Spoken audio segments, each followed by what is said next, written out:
following live stream is a special presentation of the Wildcat Network, Wildcat Broadcasting Club, and USD 312. Hello, I'm Zeke Kraft. And I'm Caleb Bosley. Hello, I'm Dalton Schroed. I'm Mara Smith. I'm Tyler Westman. I'm Reese Roper. We're your homecoming candidates. We're your homecoming candidates. And we're your homecoming candidates. And you're watching the Wildcat Network.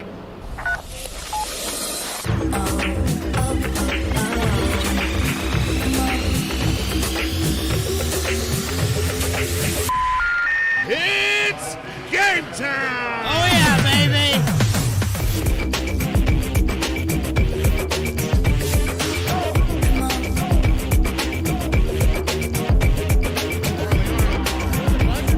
Hey, she hit the buzzer meter!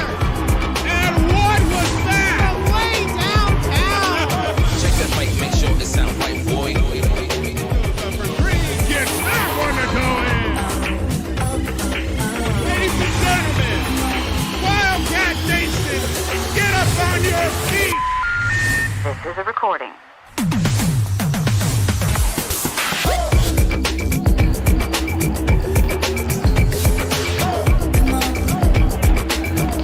And welcome to Haven High School, home of the Roaring Wildcats. Tonight is gonna be a late night for all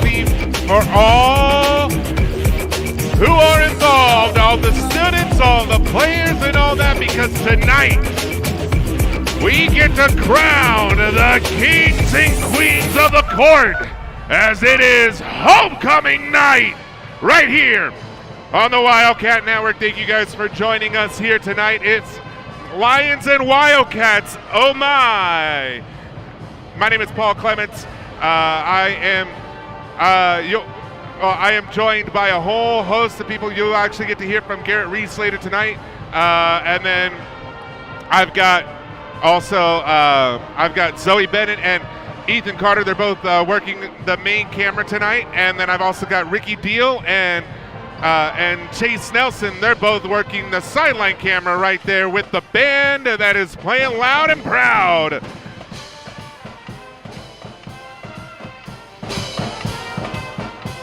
All right, it's homecoming night, everybody, and we are set and ready to get things going here. We've got about a little over 11 minutes left to go here, and I want to go ahead and give you guys a good pregame here before we even get all these things started. So there's a lot that we need to do and all that, because with homecoming there's a full week of items that we get to take care of. And let me see if this even comes up. Hopefully it does. All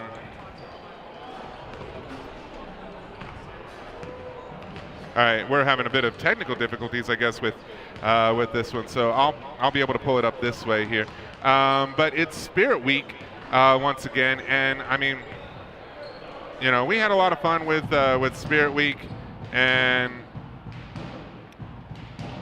I'm just trying to get it all going here.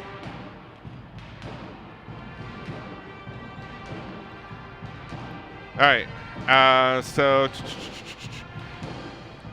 sorry, I want to show you guys what we had going on here.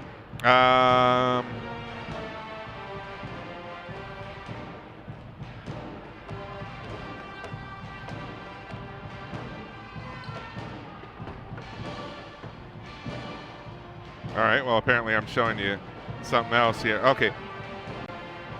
So anyways, you know what? I'm going to go ahead and get over here and, do...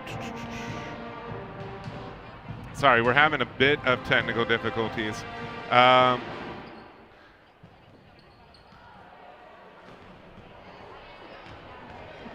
wanted to show you guys, everything that we've got happening here at Haven High School, and the one thing that isn't happening, I guess, is showing what's happening. Anyways, yeah. So we've had Spirit Week, and there we go. And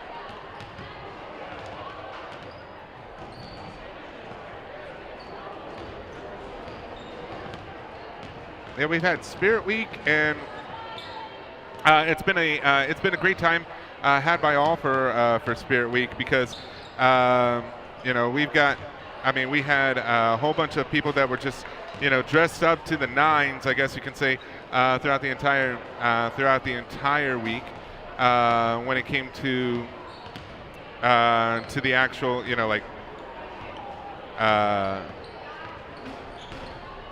to the actual things like dress up days and stuff like that. So I can't be able to get that. I do apologize because I wanted to show you guys all those things. If I can be able to get it up by halftime, get it there by halftime, then awesome. We'll be able to do that. But unfortunately, I can't be able to show you guys all the wonderful things that was that we had. But it's been a great day. We had Mario Kart Day. We had Duo Day, and we also had what was it? Mario Kart Day, Duo Day. We had Pajama Day on Wednesday. We had Class Colors Day on Thursday, and then Blackout Day today. I had a whole bunch of pictures for you guys, and I had promised those who had taken those pictures that we would have them showcased on the stream, so my apologies on that. But tonight we get that chance to coronate the king and queen here for homecoming here tonight. All right, so one thing that I can definitely be able to do for you guys, though, is show you guys the breakdown and show you guys what's going on here, because while we've got about like 7 minutes left here, I've got this time that I'm going to be able to show you guys this here. It is the sub-state standings. Yes, we are in the final 4 games, counting tonight. It is last chance saloon here, as you guys, as one might say, because it is push time. All right. So here's a look at the standings. For both the guys and the girls through yesterday, all right, or looking at it earlier today. No, this will not update after the girls' game, but you'll get a better sense and idea of how things are going. So right now, Haven is sitting 7-9 with for the girls side, and they are sitting at 11-5 on the guys' side. A little bit more of cushion. Where did these standings come into play when it comes to sub-state? Well, that first round is. Who hosts that first round and who plays away is dependent on the standings right now. So that's a good look there. And now let's take a look at the girls, because both the guys and the girls are going to be playing against Lyons tonight. The Lyons and the Lyons Lionesses, I guess you could say. And so let's take a look at the girls' record. The Lady Cats here, yes, 7-9 right now. They had a loss against Hoisington last time they were on the stream here on the Wildcat Network. They went to Nickerson, took the loss there. It was an 8-point loss. Now back on Tuesday, they played against Hillsborough and they took the victory there. Now it's up against Lyons here tonight, and we're going to see how that's going to play out. Yes, this is the end of the season right here, because what's up after that? Tuesday, right here on the Wildcat Network, once again, Pratt. Next Friday, Smoky Valley. The following Tuesday, Heston. After that, it's Sub-State. All right, let's take a look at Lyons, the Lions season here. There's 6 wins. They're at 6 wins and 10 losses here. All right. Yeah, a lot of losses there in their last 6 games. 2 wins and 4 losses. So will Haven have a good chance? I mean, on paper, anything can be said on paper. What's more important is what happens on the court. All right, that's the first game here. Now the late game is, of course, the guys' game, and we'll take a look at them real quick. Of course, we'll preview them a little bit more extensively later. But the guys, a little bit of a reversal here from the gals. 11-5 on the season right now. They've out of their last 3 games, they've come away with 2 victories. But that last game, though, against Hillsborough back on Tuesday night was a loss. It was a tough one, too. So we're going to see how well they can be able to bounce back, especially with 4 games left to go. And then this is who they're playing right now. And it may be even on my end over here, but they're playing against the Lyons. So we'll get more of a chance to be able to show off everything here. But as of right now, let's go ahead and just bring back that sub-state standings there, just to give you guys a bit of a reminder of what's at stake here in the next few weeks here on the Wildcat Network. All right. So it is homecoming night, and you've heard me say it before, for football and for basketball. There are 2 games that you definitely do not want to lose. One of them is senior night, and the other is homecoming night. And you're going to see some tough play from both the Lady Cats and the Wildcats here. So get ready, because we're in for a treat tonight. There will be coronation between the 2 games tonight, and then I believe the cheer squad have something special as well during halftime of one of the games. So we'll be able to in the halftime of the boys' game. So we'll be able to have a little bit of fun there. So all right, we're getting close to the start of this one. So about 2 minutes left to go. So I'm gonna go ahead and take a break. We're gonna give way to the PA announcer when he gets on here, and we're gonna see a good game tonight. All right, we'll join you guys back up here in a bit.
41, Elizabeth Valenzuela. For the Wildcats, a 5'8" freshman, number 24, Sienna Dufresne.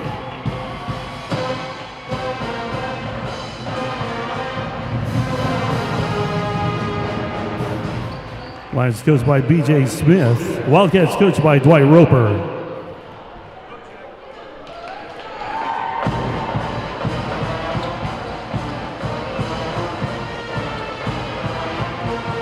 All right, everybody.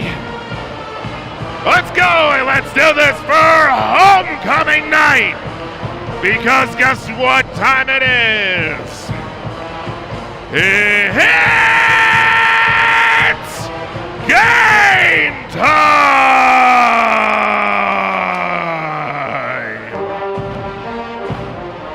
The Lady Wildcats will go up against the Lyons.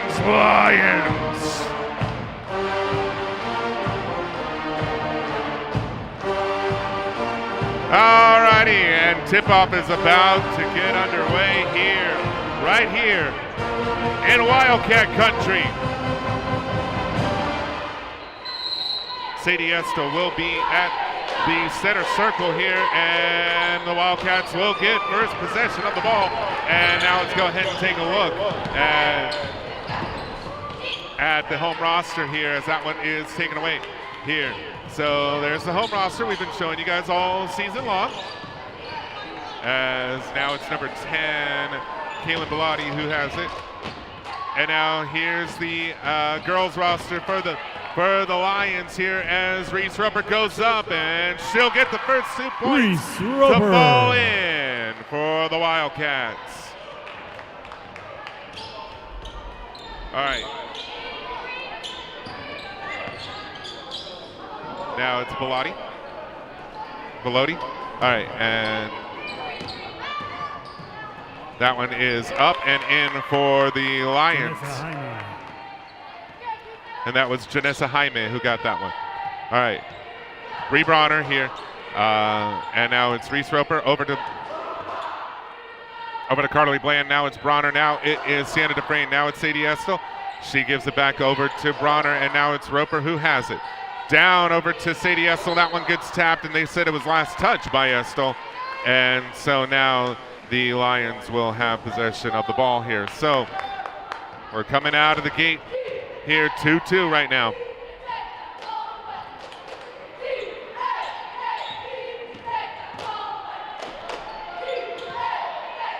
And now the Lions are passing it around.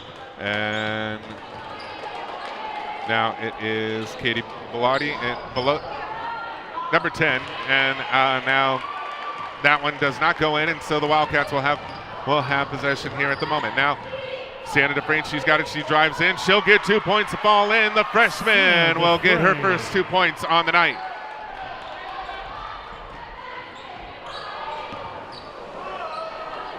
Passing it around.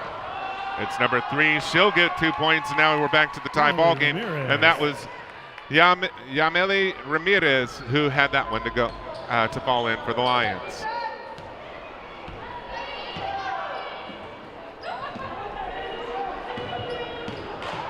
All right, one of your homecoming queen candidates is Reese Roper. She's on the court right now.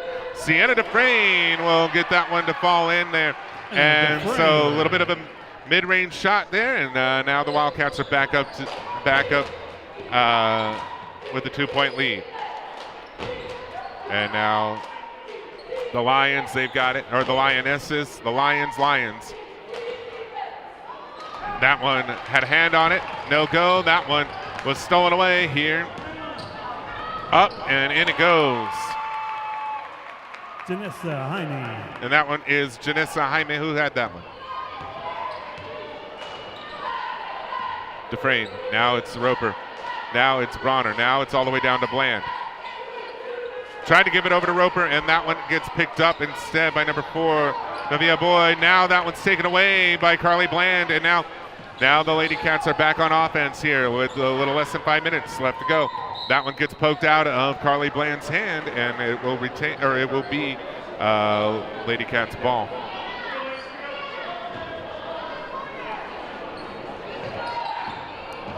off the inbound, and now it's all the way back out to Reese Roper for the three-pointer, and that one does not go in. All right, now it's Jaime who has it. Now it's over to number 41. It was Mariana Bose, and now back down to Bellotti. And if I'm mispronouncing it, I'm sure I will be corrected. Jaime. She's going to try to get around Carly Bland, or not Bland, Breanne Bronner. Now they pass it around, and it's back over to Bose. And now she's being double teamed, and it's a jump ball that is called there as Reese Roper had the wherewithal to be able to jump in.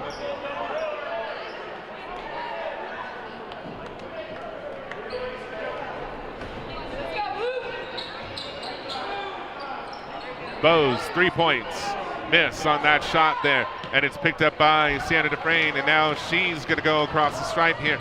And she'll give it all the way over to Carly Bland. Bland will drive it, go up, miss on the shot there, and now it's picked up by the Lyons. And that one's up by number 10, and that one goes in. Caitlin Belote. For Belote. That's what they're going with, and that's what I'll go with as well.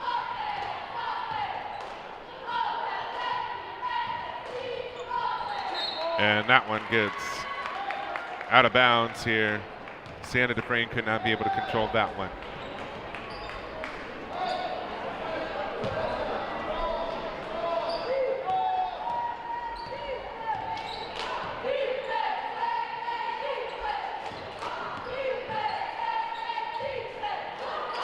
All right. And that one's great defense there by Reese Roper. But it does go out of bounds, though. And so now Kinley Jacquez will take over for Bree Bronner. Still 6-8 here, or 8-6, 3:11 left to go. Bose down to number 3, and that one goes out of bounds. And they said it was last touch by, no, they said it was a foul there, and so it's a foul on Lyons.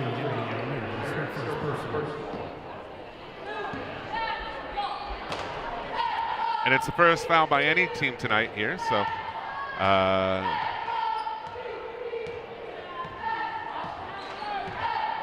refreshing to see that a game that fouls can come in very late.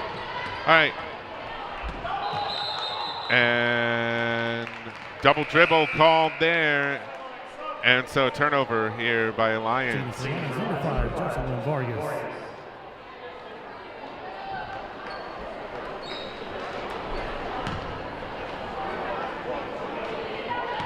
Reese Roper now.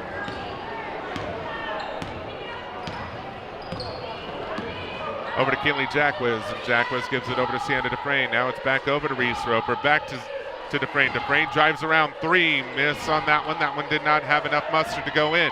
And so that one I thought it had a little too much. Carly Bland was able to pick it up, but it is picked back up by Lyons. And a foul is called there, and it's an offensive foul on Mariana Bose, and that'll be the second foul for the Lions.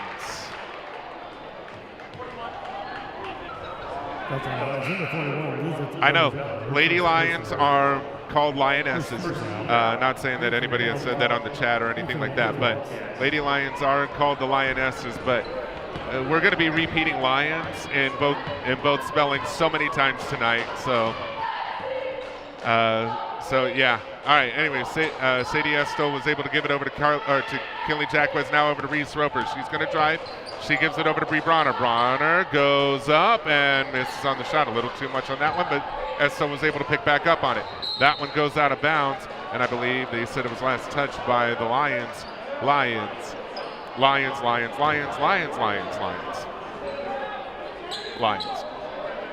I'm not going to be able to get it out of my system. It's just going to be there forever tonight. All right, Sienna Dufresne all the way down to Reese Roper, and it's not a knock against Lyons. It's the perfect nickname to go with. All right, Sienna Dufresne gets fouled, and I believe that's a foul on the way on the act of shooting. So she'll go to Nope, it's a foul on the floor, so no free throws.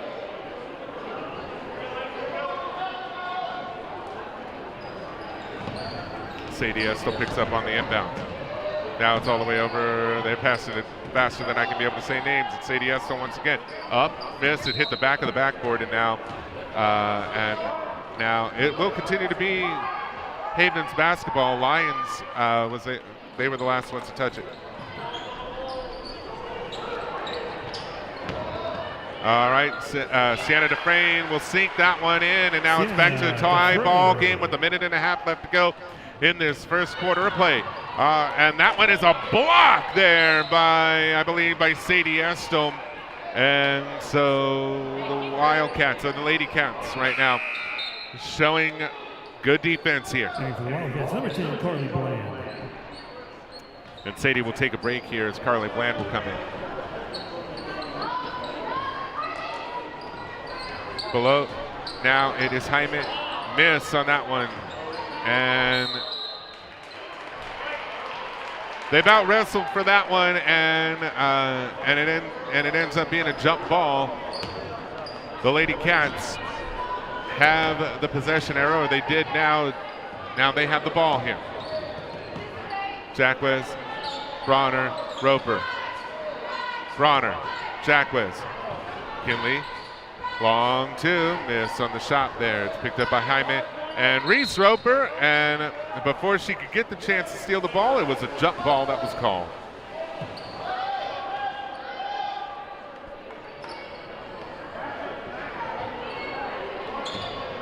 It is homecoming night. It is it is the second homecoming. It's winter homecoming. We will be crowning the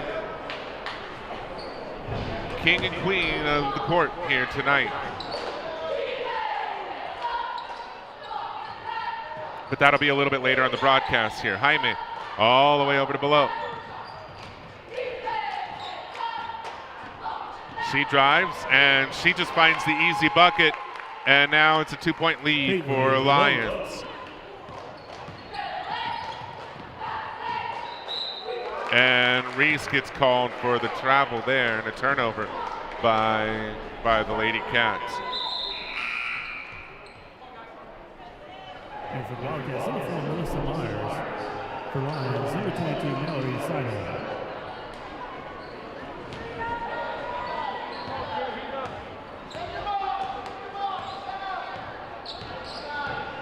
So a quick chance here to be able to take that breath here.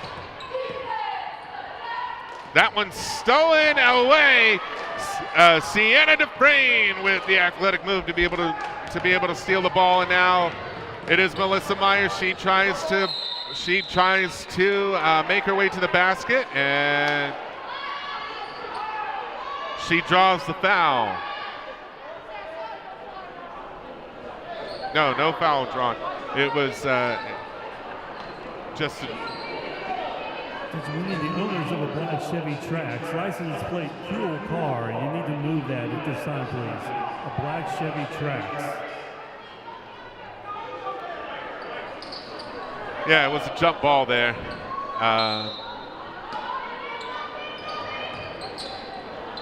All right, on the inbound, Jacquez. Ooh, she almost loses it. Does give it over to Melissa Myers, and a foul is called there.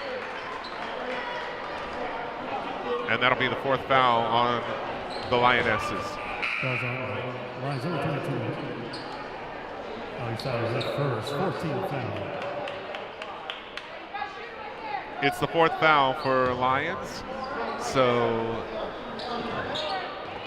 they're about halfway there to the 7 mark. That one's not going to go in, and it doesn't matter. It wasn't released in time, so at the end of the first half of play, the Lady Cats right now have a deficit of 2 points that they need to make up here.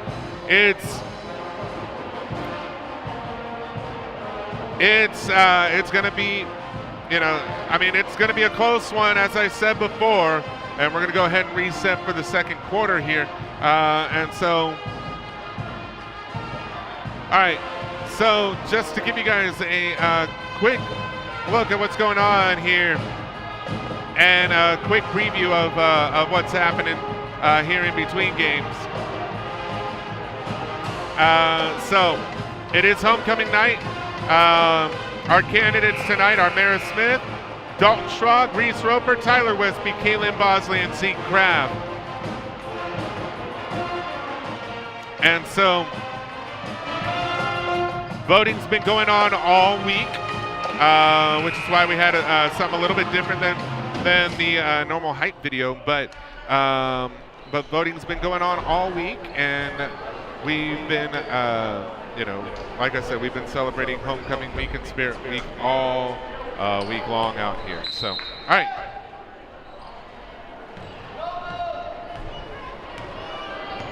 Second quarter of play here as we get things started over here. And that one gets stolen away by Bronner, and that one will get tipped out of her hands, and it goes out of bounds here. Last touch by the Lyons. Foul on the Lions, number 5, Jocelyn Vargas, her first personal, 15 foul. Getting for Lions, Emily Ramirez.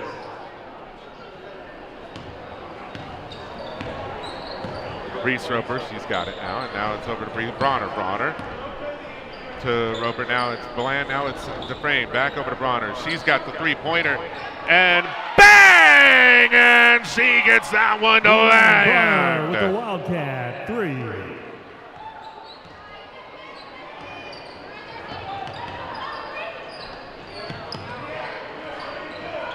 Now it's Lyons who has it. Now it's Reese Roper who stolen away, and now it's Sadie Estel, and a foul is called, and that one will get Sadie Estel to the line here. It's the 5th foul on the Lions. Her first personal, 16 foul. At the line for the Wildcats.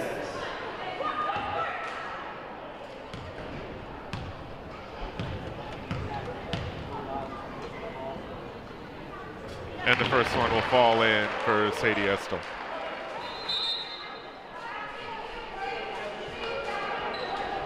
And a timeout is called here by the Lions. All right. Timeout Lions, 30-second timeout.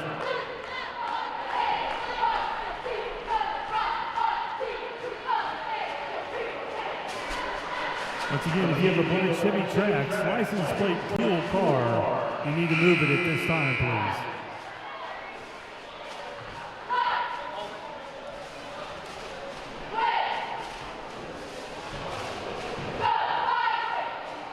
All right.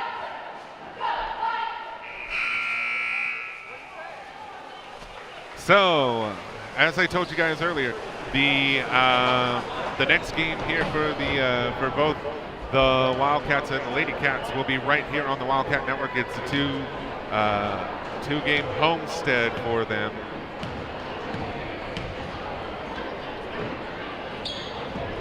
As Sadie Estel gets that one to fall in. And so this is the first of 2 games at home. The next one will be on Tuesday against Pratt.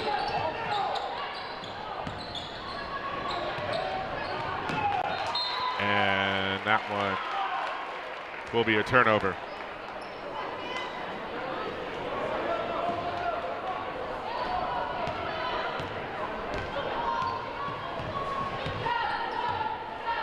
Roper, she gives it over to Bree Bronner. Bronner now back over to Bland. Now it's over to Roper. Now it's Sienna Dufresne. Goes up, and that one hits the front of the iron, but does not fall in there for the Wildcats. And now the Lions, they have the opportunity to maybe get this one tied up. That one gets stolen away. It's now 1-on-1, but number 3, Ramirez, was able to poke that one out of the hands of Reese Roper. So now they were able to mitigate the damage there, and now the Lions will have possession. That one gets poked. It was 10-on-10 on that one, and Carly Bland was able to disrupt the pass. That one goes out of bounds.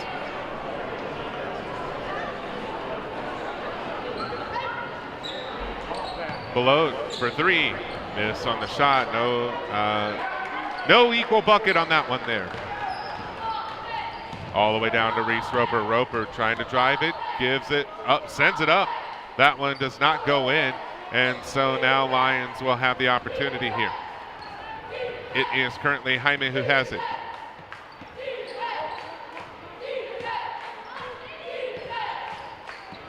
She's trying to drive it, gives it over to number 4. That one's a three-pointer, and that one is a miss for Boyd. It's Bree Bronner one-on-one. She draws the foul. She'll go to the line, and she'll get the chance at the three-point play in the old-fashioned way. Her third personal, 17 foul.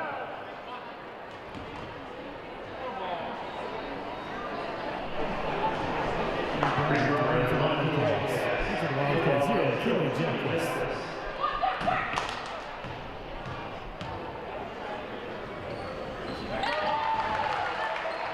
Three points made the old-fashioned way, and now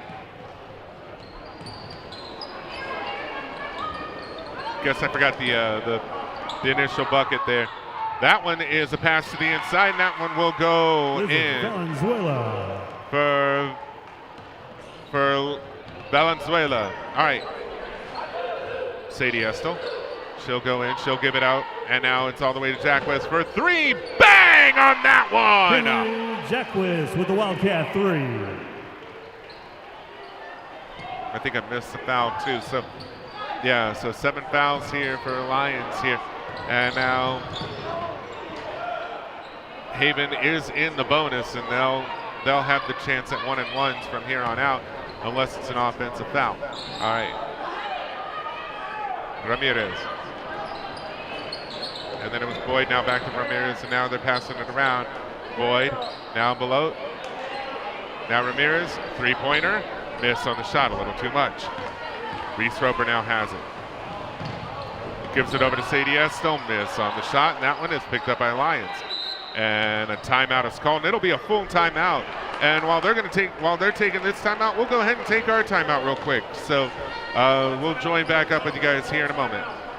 Timeout Lyons, full timeout.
Alrighty, we are back underway here in that timeout. Had to take a timeout myself here.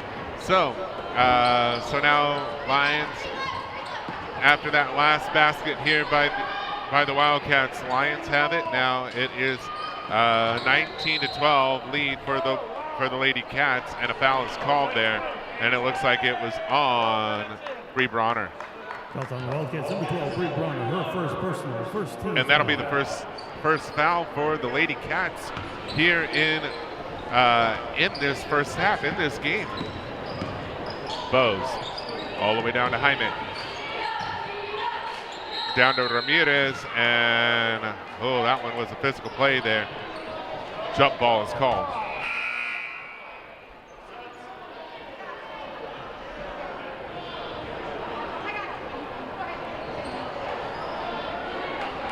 Okay, number 24, Sienna DeFrame.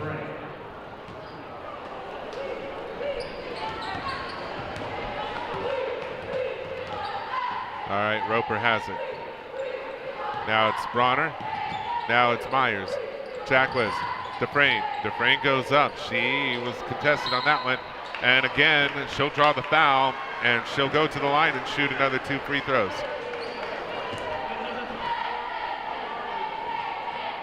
Was on Lyons, number 4, Nevaeh Boyd, her first personal, 18 foul.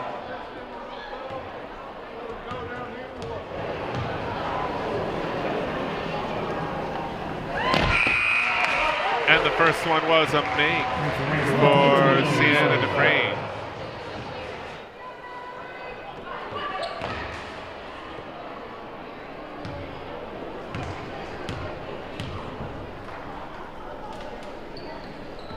And she splits them at the line. Jaime all the way down over to number 22, Seidel. Now it is Boyd. Jaime. She's going to drive. Had a couple hands in there. Fouls are called.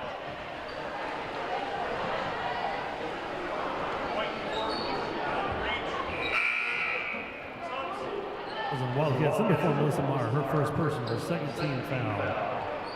Hearing for the Wildcats, number 10, Carly Bland. Off the inbound now, and now it is Hyman with the three-pointer. Miss on that shot. It rattled in and out. Long pass, and I didn't think that Reese Roper was going to be able to make it, but she did. And now it is a foul that is called there, and Bree Bronner will go to the line. That was on number 13, Janessa Jaime, her first personal. And that was Janessa Jaime. 19th foul for Lyons.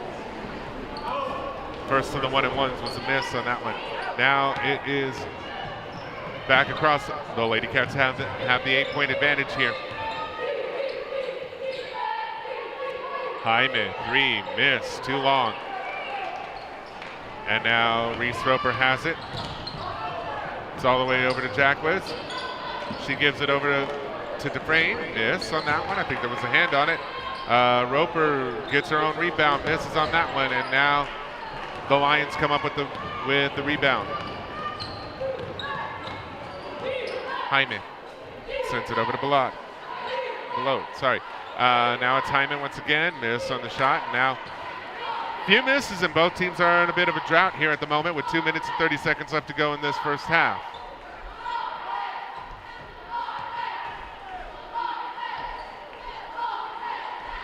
Jacquez for 3, miss, and now it's Dufresne. She goes up and she'll collect another 2. Sienna Dufresne. And Sienna Dufresne right now is sitting on 9 points on the night so far. Seidel to Ramirez. She's got 2 Lady Cats in front of her. And now it's Belote.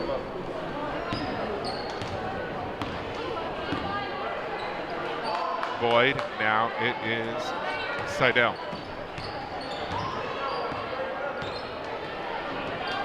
Belote.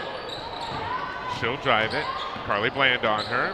And she'll get that one to go in. Caitlin Belote.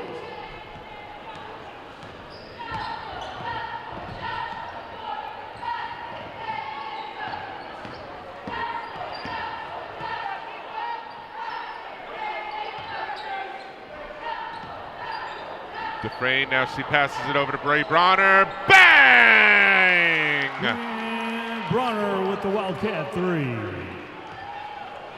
25-14, it's an 11-point lead for the Lady Cats here.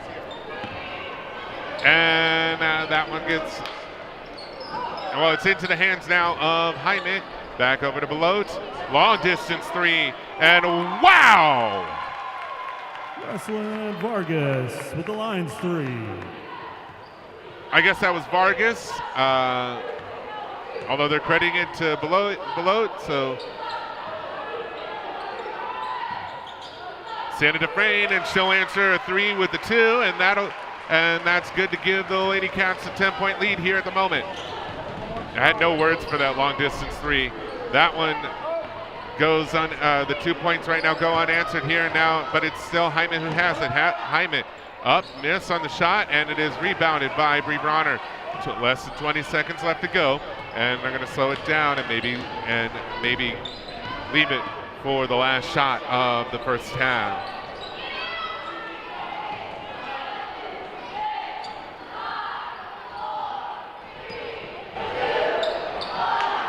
Miss on that one, and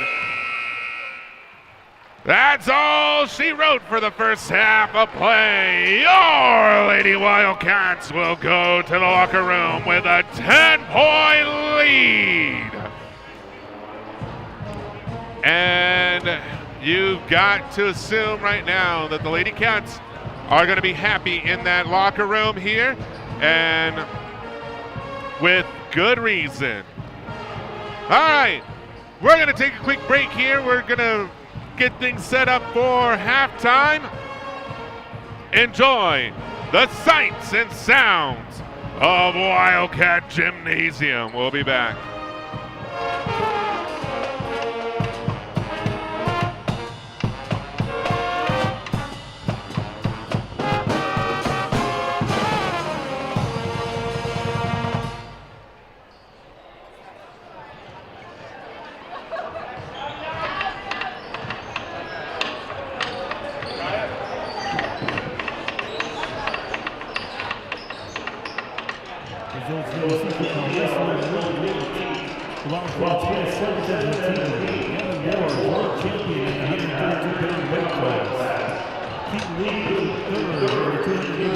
Weight class. And there are several other Wildcats that placed within the top 5. Congratulations to the Wildcat wrestling team.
The Haven Booster Club would like to thank the following sponsors. Yes, Yoder Engineered Structures, Iron Gates, A&L Stacking, Gambino's Pizza, King Solar, Farmers Co-op, First National Bank, Kraft Electric, and Nutrient Ag Solutions. Thanks to these sponsors and all the great sponsors located on the flyer inside your program.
Put your hands together for the Wildcat Pride Pep Band.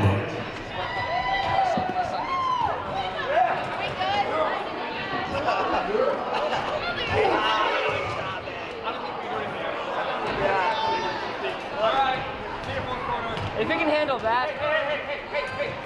Please be back to play between quarters. Please, thank you. Go. Mr. Ritchie, if you can handle that, you can handle the rest of it.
Girls Regional Wrestling is tomorrow.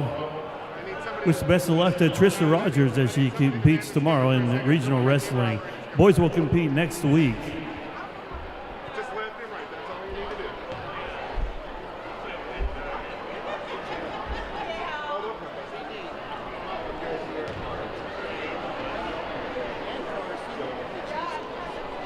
That line is long.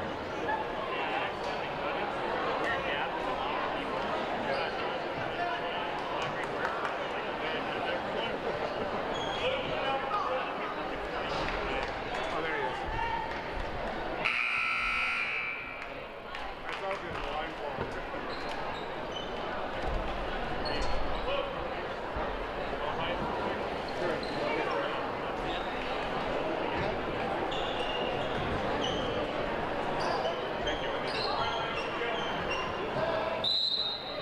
All right, we're back underway here in at Wildcat Gymnasium. I almost called it Wildcat Coliseum.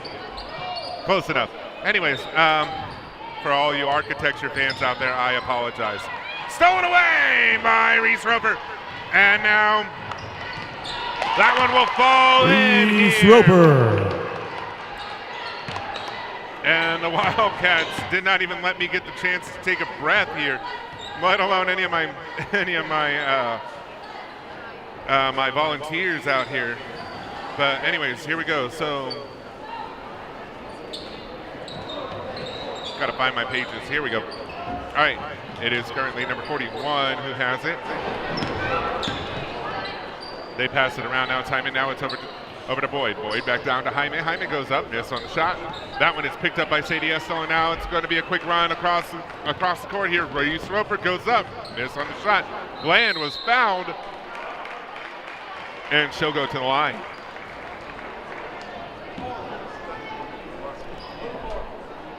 And so that's been kind of the early story here for At the line for the Lions here.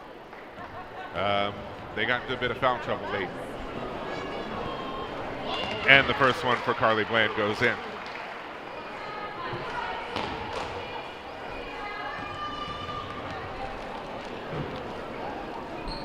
And she goes 2 for 2 at the stripe. Don't go away at the end of the game here, or after this game here. Not only do we have the guys game, but in between the Lady Cats and the Wildcats, we have homecoming coronation. So do not go away. That one is picked off by Reese Roper. It's one-on-one, up and miss on that one. All right, now it is. Oh, there's so much happening here. We've got a player on the floor, and Sienna Dufresne, she's got it. She'll go up, and foul called. Was on the line. Number 3, Emily Ramirez, her second personal, second team foul. Getting for the Lions, number 5, Jocelyn Vargas. Reese Roper was the one that fell on the floor there, and that floor does not give. Timeout called here by the Wildcats.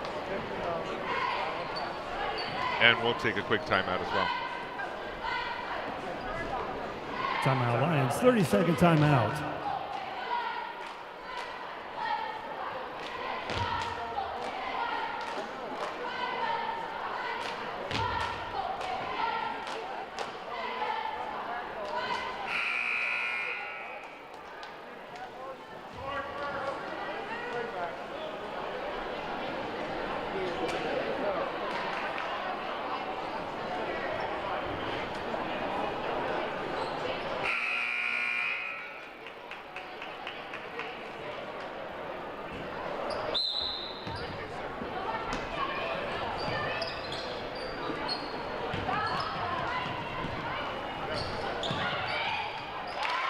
Reese Roper.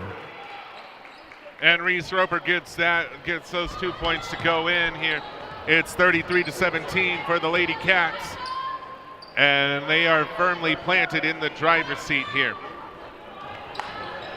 Yes, so my apologies. It was the Lions or the Lionesses who had called that last time out. It wasn't on the Wildcats there. All right. No go on Lions' possession there. Now Reese Roper, she'll drive, she'll go up, hits the side of the backboard. That one goes out of bounds. Hitting for Lions, number 22, Mallory Seidel.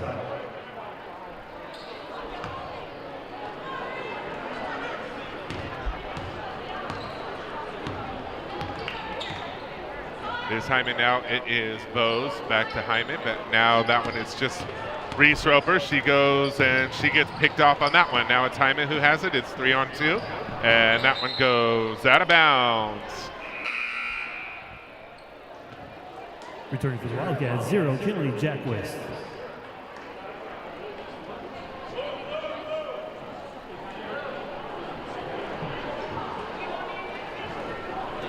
So they said it was last touch by Kinley Jackwist there, and so, or no, not last touch by Kinley Jackwist. She came in. They said it was last touch by the Lady Cats there, and so Lions they have possession now. It is Belote. Now it is number 22, long distance on that shot, miss though. for Mallory Seidel. Now the Wildcats have it. It's Carly Bland, 2-on-2. Oh, and I think Carly Bland got away with the lucky one there. That one was a screeching halt there. Carly Bland over to Bree Bronner. Bronner tried to give it over to Dufresne. She did get it. She goes up, and that one will go in for another 2 points for Sienna Dufresne. And right now, her total is sitting at 13 points at the moment. And remember, she's a freshman. The student section will remind you at times as well. That one is a three-pointer, and it is good for Mallory Seidel. 3.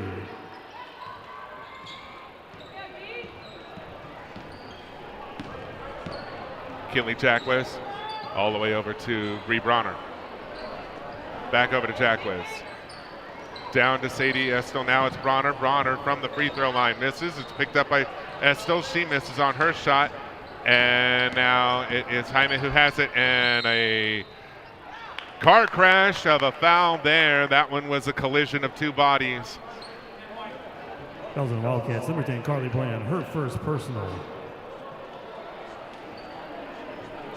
And as Sir Isaac Newton has once said, a body in motion stays in motion until somebody steps in the way and gets hurt.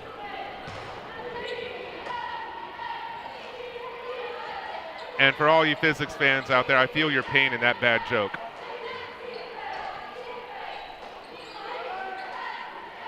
All right. Anyways.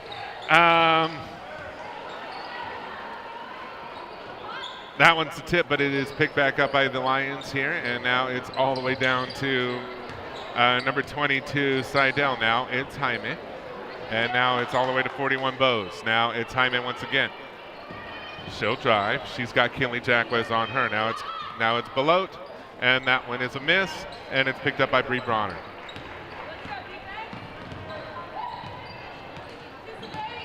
It doesn't help that I also have somebody who's like right next to me who who also really likes, who's really into physics and all that. For privacy's sake, I'm not going to mention names here. But he's going to shake his head a lot. I'm right, am I? Anyways, Kinley Jackwes now over to Sienna Dufresne. Now it's Bree Bronner who has it. And then now it's all the way over to Jackwes. Now Bronner. Bronner will drive it. Now it's back over to Bland for three, and a miss on that one. Jackwes picks the rebound. Goes up. Miss on her shot. That one goes back over to Bland. She goes up. She gets fouled.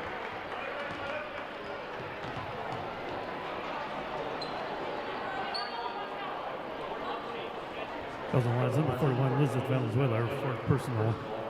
At the line for the Wildcats, Carly Bland.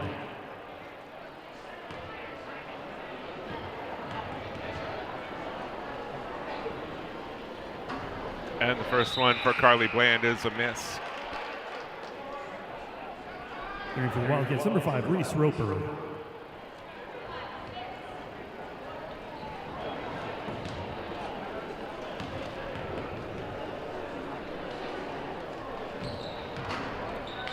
She goes 1-and-1 on at the stripe there. Number 4, Melissa Myers. And Carly Bland will take the well-deserved break here as Melissa Myers will jump in.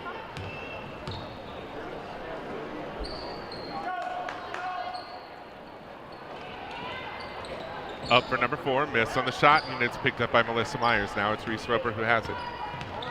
She gives it all the way over to Sienna Dufresne. Dufresne will have that one poked out of her hands there. She tried to recover it, but it is picked up by Bose. Bose will pass it back over to Jaime, and now the Lions will have it with 2 minutes left to go in this third quarter. It is a 16-point game. Anything can happen in these next close to 10 minutes here. Like that right there. All right.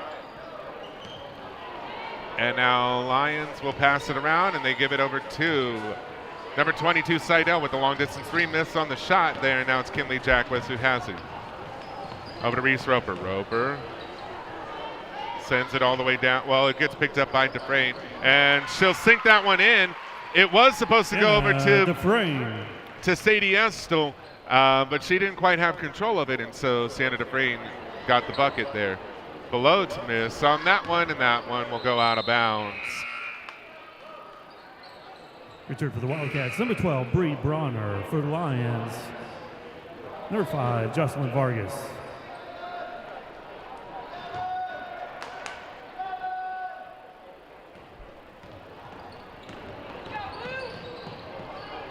The Wildcats, Dufresne. Lots of turnovers here at this moment. The last few moments, I guess, here as Belote has it. Now it's up and in. It goes, and Lions will have 22 on the night so far as a team total. Caitlin Belote has 11 for her total. Bree Bronner second, thinks that three-pointer now. It's over to Melissa Myers. She goes up, tries to draw the foul, does not have it, and there we go. Another turnover and a foul, and Sienna Dufresne will go back to the line. That was on Lions, number 4, Nevaeh Boyd, her third.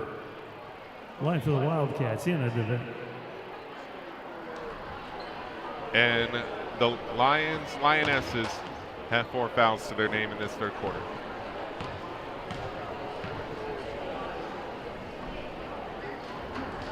Sienna Dufresne sinks the first one, and it is Nevaeh Boyd who has 3 fouls, so she's in pseudo foul trouble at the moment.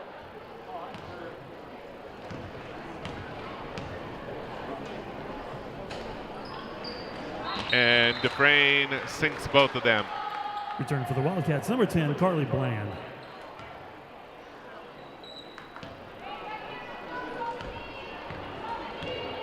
Jaime has it. Now it's Boyd, now it's Jaime. All the way over to Seidel, and she loses it, and they said it came off of her hand as the Wildcats now have the ball, and now it is 16 seconds left to go in this third quarter. The Wildcats right now looking at at an 18-point lead here. Passing it around, Melissa Myers on the long range two, and she got fouled, and she'll go to the line herself, and she'll have a chance to make up those 2 points. Fouls on Lions, number 5, Jocelyn Vargas, her second personal. To line for the Wildcats, Melissa Myers.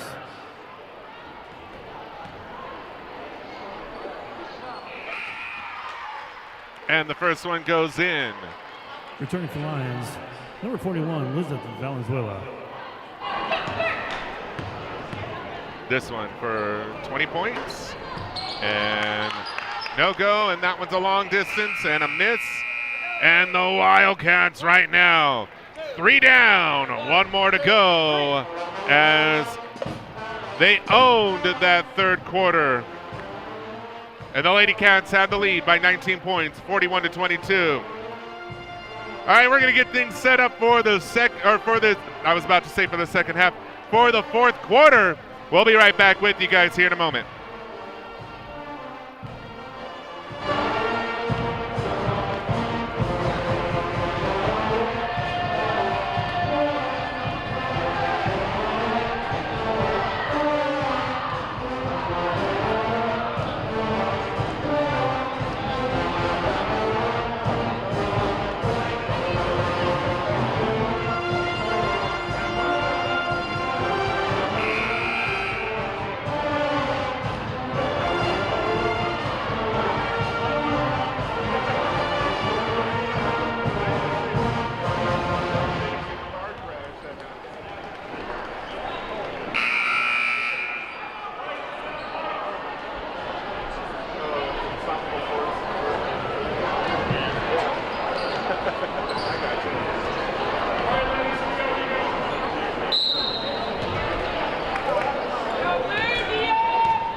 All right, 3 quarters down, 1 more to go, and now here we go with the fourth quarter of play.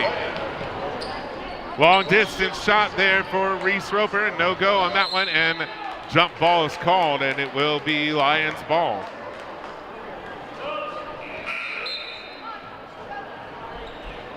Again, stay tuned stay tuned for the in-between game here, or the in-between.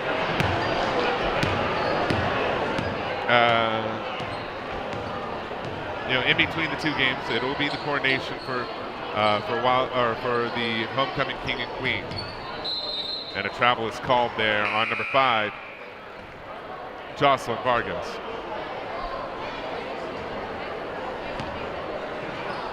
And for Lyons, number 10, Caitlin Bloat.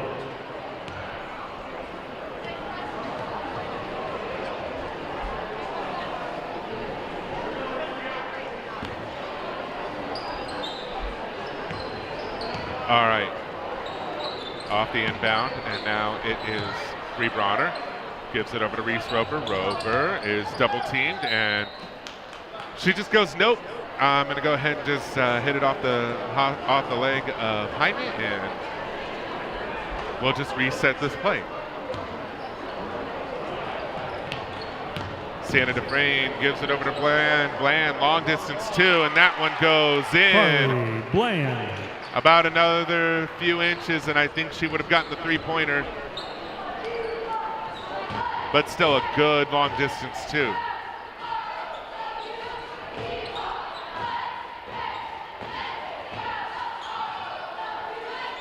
Lyons now passing it around. Up for Belote, and that one goes in. Belote. And Sienna Dufresne open lane to the basket. Sorry, I said Sienna Dufresne. I got so used to calling her name. It was Sadie Estel. It doesn't help that their number is just one apart from each other. It was Sadie Estel who had that one. Jaime down to Belote. Now to Jaime. Now Bose. Now back to Jaime.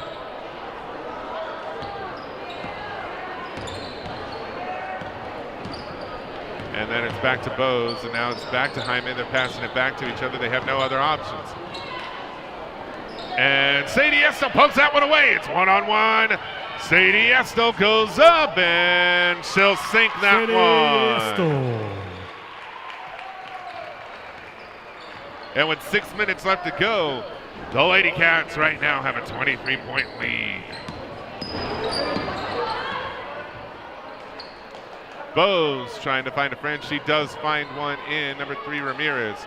And that one gets sent away, postmarked to the corner of the court.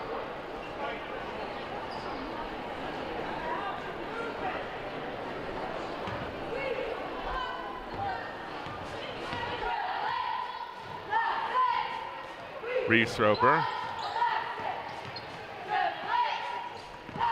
Sadie Estel. And now it's Carly Bland who has it, and she gets it in from the post. Bland. And now the Lady Cats. I might have said it earlier, they were firmly in the driver's seat. They're super glued to the driver's seat now. There's no way of getting out of that driver's seat here. That one's a long one, and that one is a three-pointer here by number 41, Elizabeth Mariana Bose. Venezuela with the Lions 3.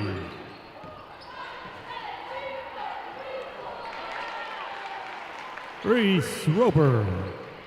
All right. Belote, miss, because there was a hand on it. Now Carly Bland has it. She's on a 3-on-1 deficit here, and so she'll sit back, and she passes it over to Bree Bronner. And we've got an injury here, it looks like. Carrying for the Wildcat 0, Kinley Jacquez. Number 4, Melissa Myers.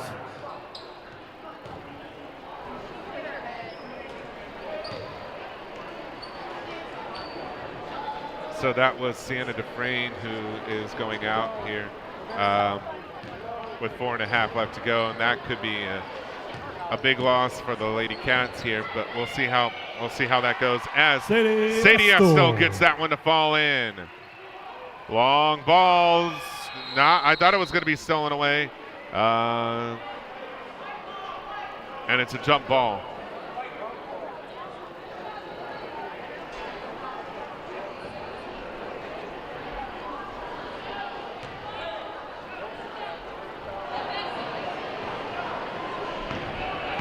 the Lady Cats here. Looking to start this homecoming celebration on the right foot here. Sadie Estel misses on that one. And a foul is called on the floor. Goes on the lines. Number 13, Janessa Jaime. Janessa Jaime with her second foul. It is the sixth foul for the Lionesses. And now 5, Jocelyn Vargas. The Wildcats get the inbound. And that's a three-pointer by Bree Bronner. And bang! With the Wildcat right 3. there.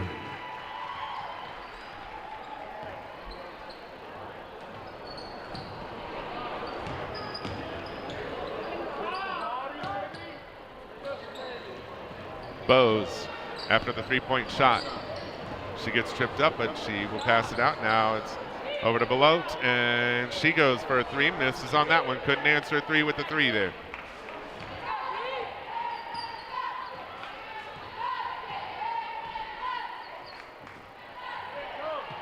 And now Lyons has it, and Reese Roper just says thank you, and she'll drive, she'll go up, she gets fouled. And she'll go to the line and shoot the 1-and-1. Fouls on lines number 4, Nevaeh Boyd. Fourth personal. Reese Roper at the line for the Wildcats. Entering for the Wildcats, number 35, Trista Rogers.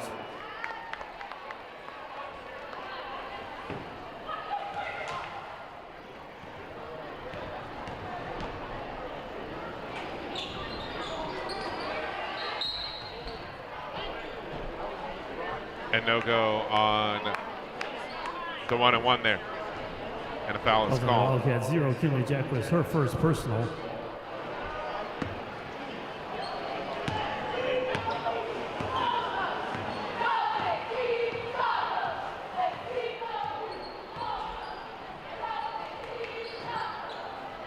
Over to number 5. She goes for the long distance shot, miss on that one. For Jocelyn Vargas, and now it's the Lady Cats who have it. A little less than 3 minutes left to go in this game here. Reese Roper now. It's over to Melissa Myers, and she'll draw the foul, and she'll go to the line herself. It's the 8th one for Lyons. Fouls on the lines. Number 41, Elizabeth Valenzuela. At the line for the Wildcats, Melissa Myers.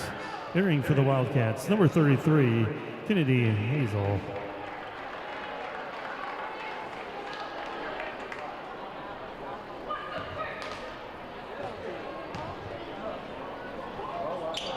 And that's a miss for Melissa Myers.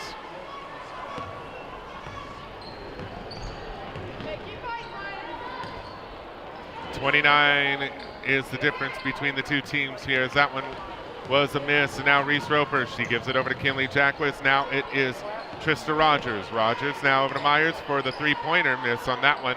I think there was a hand on it, but anyways, Lyons now has it. Now it's Jaime who has it with 2:20 left to go.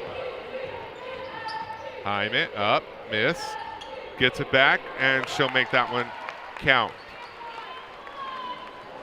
Janessa Jaime.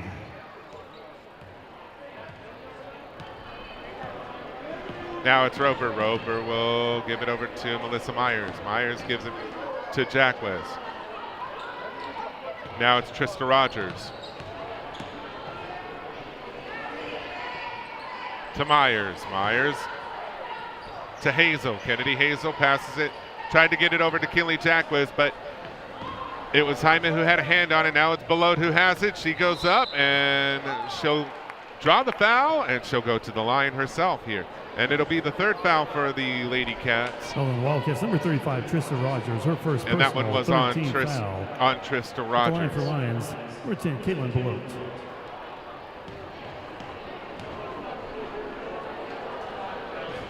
The first one is a miss for Caitlin Belote. Entering for the Wildcats, number 1, Sabrina Percy. And now the Lady Cats are given an opportunity for some freshman Lady Cats plays. Sabrina Percy has come in. The second one of the two free throws go in, and now it's 26-point ball game here. Sabrina Percy She gives it over to Melissa Myers. Myers passes it over to Rogers. Rogers now. Oh, lost it, but gets it back, and now it's Percy up. Miss on that shot. It is Jacquez who has it. She's got to fight for it. She does keep it, and now she'll send it all the way out to Melissa Myers. Now it's Rogers. Rogers gives it over to Myers. Myers goes up, and ow. That one was a big foul there. Fouls on Lyons, number 4, Nevaeh Boyd. And that one was on Wildcats, number 4, Nevaeh Melissa Boyd. Myers. Entering for Lyons, number 33, Peyton Cruz. And that was Nevaeh Boyd's 5th foul, so she'll be out for the rest of this one. Melissa Myers misses on the first one.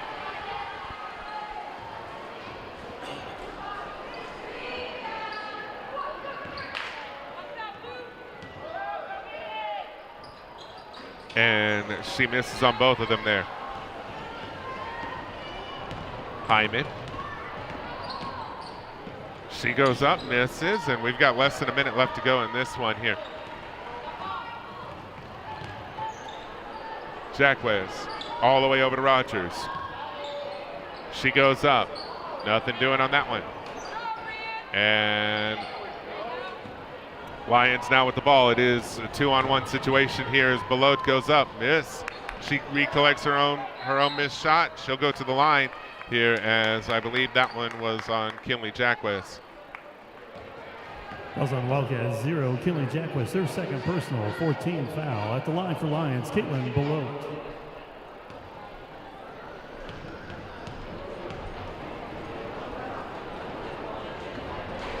And that first one will fall in for Caitlin Belote.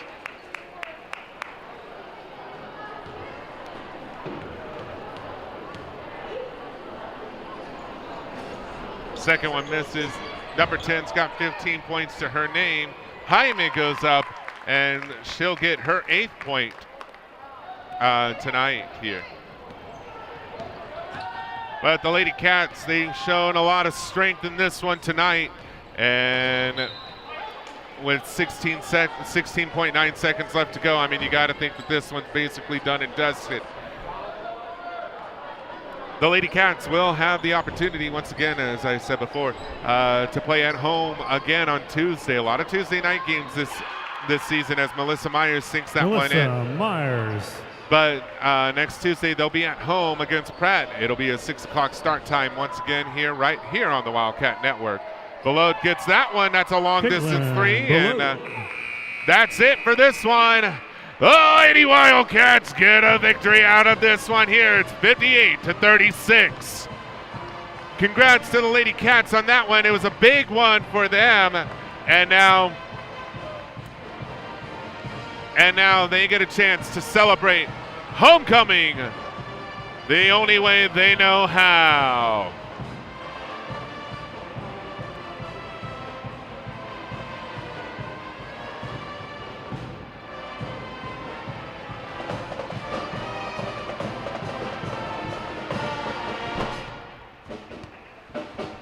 Big game for the Lady Cats. For homecoming ceremonies coming right up.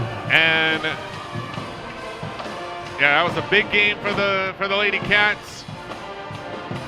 They took home the victory on that one. All right, as I said,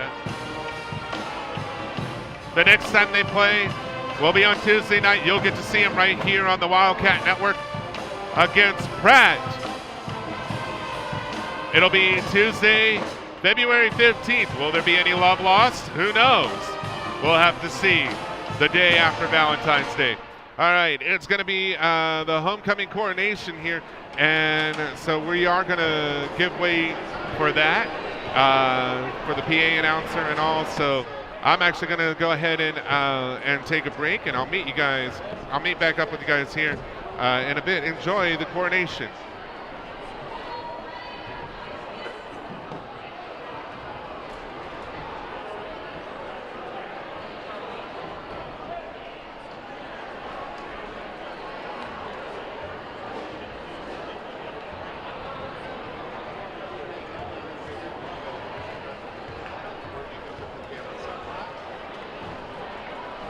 So we just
Good evening and welcome to the Winter Homecoming crowning ceremony. Thank you, band, for getting us started. This year's Winter Homecoming theme is Nintendo games. Each couple has been assigned a Nintendo character for today's ceremony. Our first team is led by Dalton Strong and Mara Smith, or Mario and Princess Peach. When we asked Dalton if he expected to be nominated for Homecoming King, he said, of course. Have you ever seen a 6'6" guy look this good?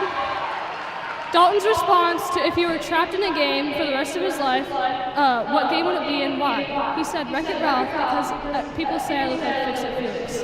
The last question we asked Dalton was, what is one thing you'll miss about Haven High School when you graduate? His response was seeing Westby's pictures on the wall. When we asked Mara if you were trapped in one game for the rest of your life, what would it be and why? Her response was Jumanji, because it would be so fun to go on an adventure and see all the cool animals and scenery.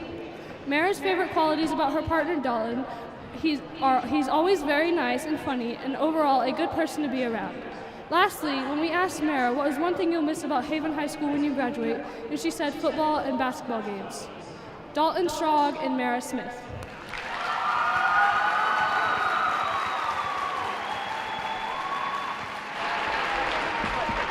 Taking on the roles of Donkey Kong and Princess Daisy today are Zeke Kraft and Kaylin Bosley. When we asked Zeke if he expected to be nominated for Homecoming King, his response was no, look at the competition. His most embarrassing moment in high school was freshman year. I got a buzz cut, it was rough. The last question we asked Zeke was the favorite quality of her candidate partner, and his response was her boyfriend. He always makes me laugh. When we asked Kaylin which teacher impacted her the most throughout high school and why, her response was Miss Matthias. She pushed me to do a lot of things, even though she's a little mad at me right now. I still appreciate her. Kaylin said her most memorable moment in high school was definitely shopping for the angel tree. The last question we asked her was what was one thing you'll miss about Haven High when you graduate? And she said, the friendships I made and relationships I created with certain teachers. Zeke Kraft and Kaylin Bosley.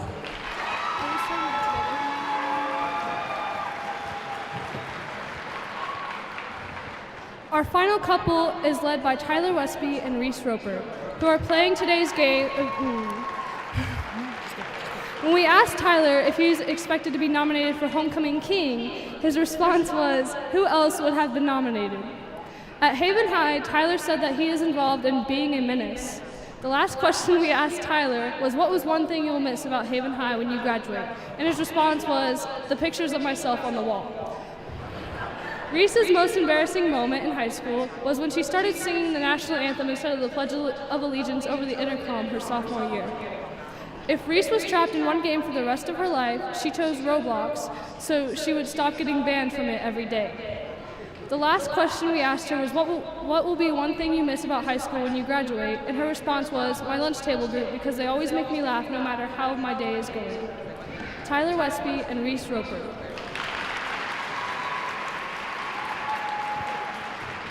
These are the 2022 Winter Homecoming candidates. And your king and queen are Dalton Strong and Mara Smith.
Once again, congratulations, Dalton Strong and Mara Smith,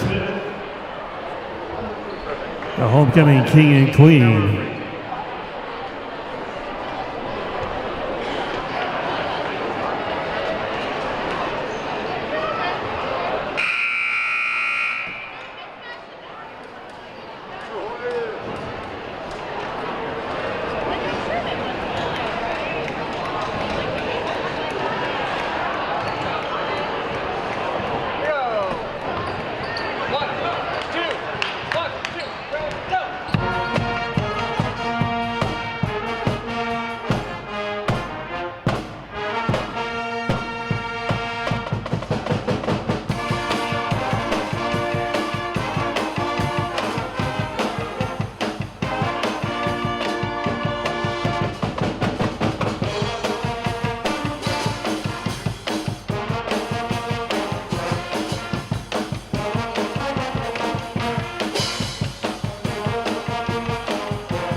I'd like to thank the following Booster Club sponsors: Brunner Farms, The Barn, Haven Steel, Haven Fitness Center, RCB Bank, Energy Transfer, Heartland Credit Union, Landmark Architects, and Nutrient Ag Solutions. Thanks to these sponsors and all the great sponsors located on the flyer inside your program.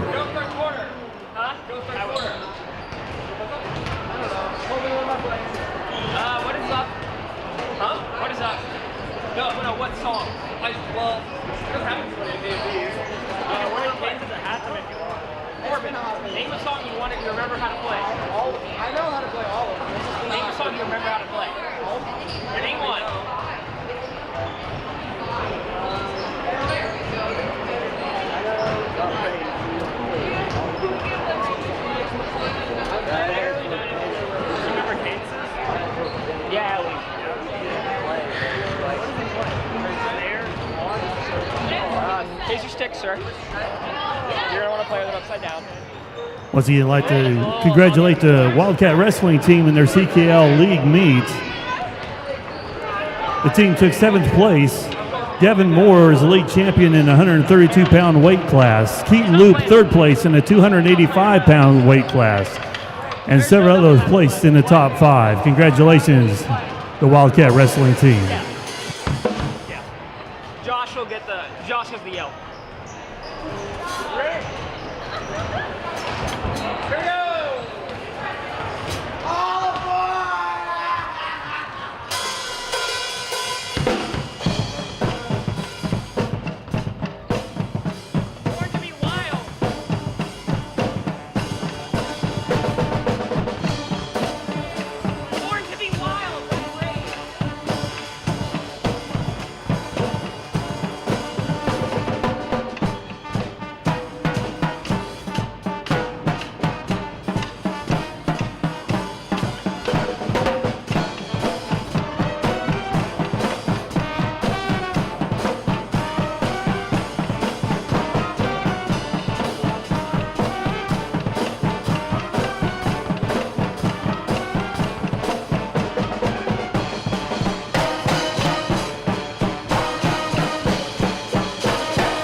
You guys win plus ultra.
All right, welcome back to the Wildcat Network. It's homecoming night, and we're down to, well, we've crowned the king and queen, and now we're down to the second game of our doubleheader. And joining me up here in the commentary gantry is Garrett Reese. How you doing, Garrett? Good. Ready to get this game started. Oh, I think you and me both here. Let's take a quick look here at all right, there we go. Let's take a look at some of the things that we looked at earlier. Yeah, they're getting used to the idea of me saying do now. But here we go. So now this is once again we showed this earlier for the girls. It's not going to be able to change for us because I don't know all the scores for all the other games. But this is the sub-state standings here. And you got to look at it. You got to look at that halfway cutoff line because that's what's going to determine who's at home and who's away here. And so now let's take a look at the Haven Wildcats right now. They're sitting in fourth in the division. Oops, wrong thing. There we go. You'll get to see that here in a bit too. But here we go. Here's the Wildcats. Here's the Wildcats and how they stack up and how much they have left here because. This is, we have the final 4 games of the season starting tonight. And Garrett, what stands out for you for the Wildcats tonight? Well, that Hillsboro loss is definitely a big one for them. They just didn't play well. It's just an off night. Every team has one of those, so it's to be expected that every team is going to have an off night. But they got to rebound here tonight against Lyons. They got to come out firing. They got to come out swinging. And they got to come out strong tonight and be able to hit their shots and be able to get stops on defense. And obviously that February 22nd game against Heston, it's going to be a home game, so this place is going to be packed both sides because Heston is one of the top teams in the state, not just in 3A, but in the state overall. So that'll be a huge game significant-wise for the sub-state standings. And that's going to be right here on senior night too, so that's going to be a big one. Let's take a look at Lyons here. And, out of their last 6 games, 2 wins, 4 losses. But, as the saying goes, anybody with their backs against the wall, there's only one way, and that's forward for them, right? Yeah, Haven can't come out underestimating Lyons because that's what happened. That can get a team in trouble when they underestimate someone. Because Lyons could come out and get a win here tonight and shock Haven. So Haven's got to come out mentally prepared. And obviously that Heston game for Lyons was a big loss, but Heston, like I just said, is one of the best teams in the state of Kansas, so that's to be expected that you're going to have a tough time against Heston. All right, we're going to give way to the PA announcer here real quick for the... Once again, good evening and welcome to homecoming here at Haven High School, home of the Wildcats. Thank you for joining us for this varsity boys game between the visiting Lions and your Haven Wildcats. And now for the starters for tonight's game in alternating fashion, starting with the Lions. A 5'10 junior, 0, Kayston Cox. For the Wildcats, a 5'11 senior, number 1, Zeke Kraft.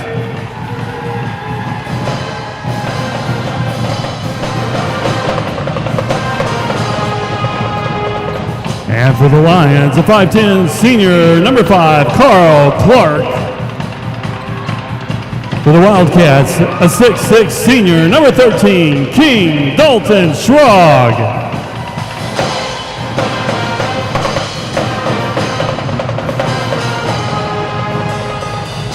And for the Lions, a 5'9 senior, number 12, Ruben Guzman. For the Wildcats, a 6' senior, number 15, Trayton Yoder.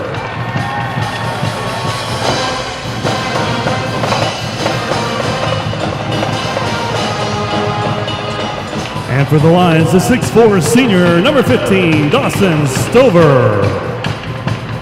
For the Wildcats, a 6'4 junior, number 20, Brant Sight.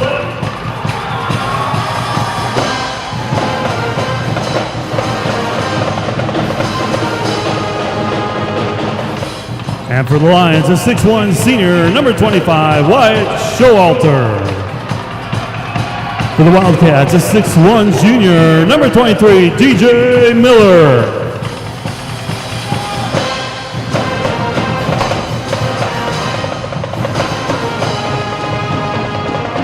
The Lions are coached by Brian Freeze. Wildcats coached by Brian Pregame. All right, everybody. Here we go. It's night 2, or it's game 2 of homecoming weekend. So say it loud. Say it proud. It's game time. Your Haven Wildcats will go up against the Lions.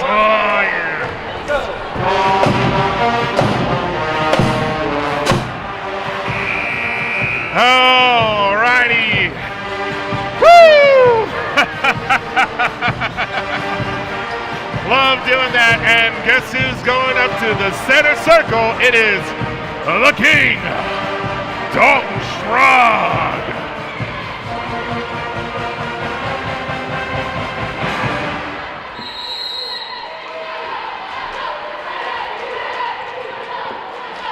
And the tip off, and it goes over to the Wildcats. And here we go. There's the starting lineup for the Wildcats here, or that's the roster for the Wildcats as Brant Sight gets the first bucket to go in.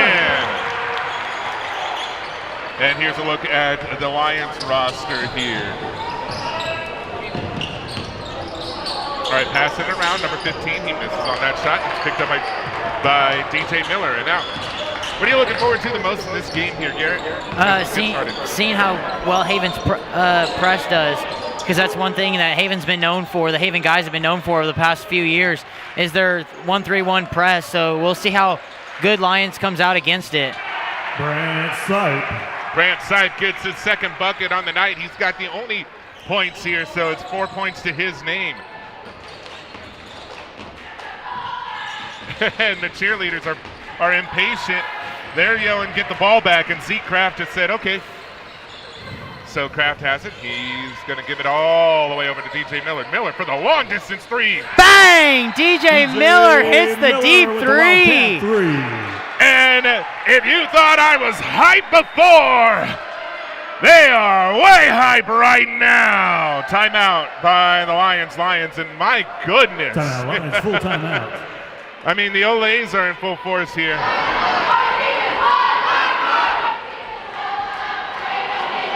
My goodness, I mean, that's got to be the best start that you could possibly have as a team, right?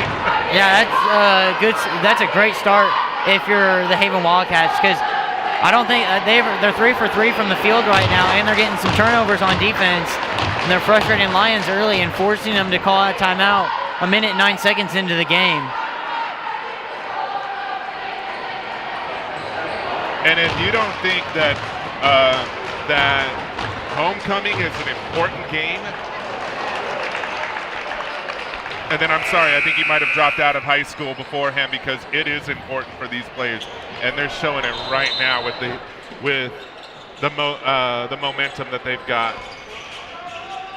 All right, number 12, he's got it. He's going to pass it over to number 5, Clark. That one's all over the head of number 12, Guzman, and so that'll be a turnover for the Lions. And now the Wildcats will have possession here. Trayton Yoder, he inbounded and gave it over to Zeke Kraft. And now here's a little tidbit about the Yoder boys. They both did wonderful jobs for football, and yeah, while it was official a ways back earlier this week, they actually did the ceremony to sign. Bang! Zeke Kraft hits the 3. That's Haven's second 3 of the game. They're not allowing me to get the tidbits in here. That's a wonderful, wonderful basket there by Zeke Kraft, and the Olays are back again. All right, that one is over to Clark. Now it's all the way back over to Guzman. Guzman will have it. He now has to give it back over to Clark, who's all the way back in the corner. Now it's number 15, Stover. Now it's Guzman. Now it's Clark. Back down to 25. Now it's Stover. 3 in the corner. Miss on the shot, and it's Zeke Kraft who has it. And he's racing down the court there. He goes up, gives it to Sight. Sight misses on the shot there. He gets it back, though. Goes up, foul called. And back to what you were saying before Zeke interrupted us with his 3. I just want to say congrats to the Yoder boys on making it to play college football, especially together. So that'll be really special. I mean, not only playing college football, but being able to do it on the same team and doing it together. If you are a fan of Friends University, watch out for these boys. Brant Sight splits them at the line here. It's 11-0 for the Wildcats here. And Zeke Kraft just pokes that one out, but that one will still be in possession here. It's number 25, Showalter. He passes it over to number 5, Clark. And now they're passing it around. It's number 0. Now it's over to Clark. Now it's over to Guzman. Back over to 0. He's going to go for the 3-pointer. Miss on that one. That hit the front of the iron. Now it's Guzman. Long distance 2. He misses on that one too. And now it's DJ Miller who will have the ball here on that rebound. And now the Wildcats, and hot start. And I think they're gonna be looking to stay hot here. Over to Yoder. Now Miller. Now Kraft. Kraft 3. Miss. Picked up by Sight. Sight goes up and he sinks that one in.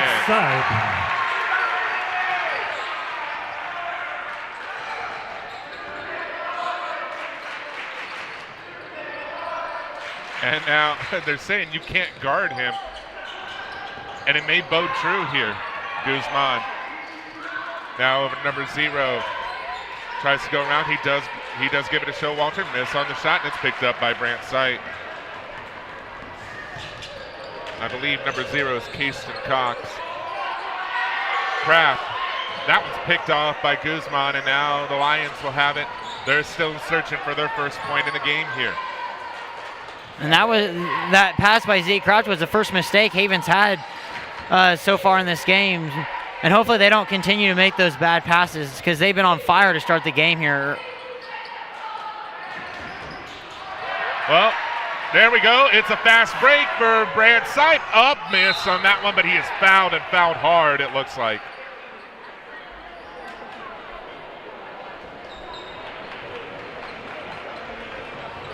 But if there's anybody that's ever been on the basketball court, if there's anybody that can be considered as tough as nails, it is Brant Sipe. I mean, it seems like he is fighting for every single basket as he gets that first one to go in.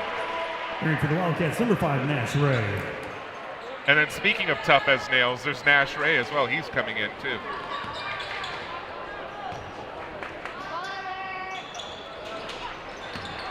Grant Sight splits the free throws there. And now it's Cox. Now it's all the way over to Guzman. And now he's going to try to slow it down a little bit here. Over to Cox. Now back over to Guzman. And now it's over to number 5, Clark. Back over to Guzman. Now Clark. Back over to Guzman. He's going to go for the 3, and it's picked up. And like I said, both players are tough as nails. Now it's Dalton Schrog. He's going to go around 1 or 2, 3 defenders there. He he draws the foul though, and so Dalton Schrog is going to go to the line and he'll shoot too. 13 foul. Dalton Schrog at the line for the Wildcats.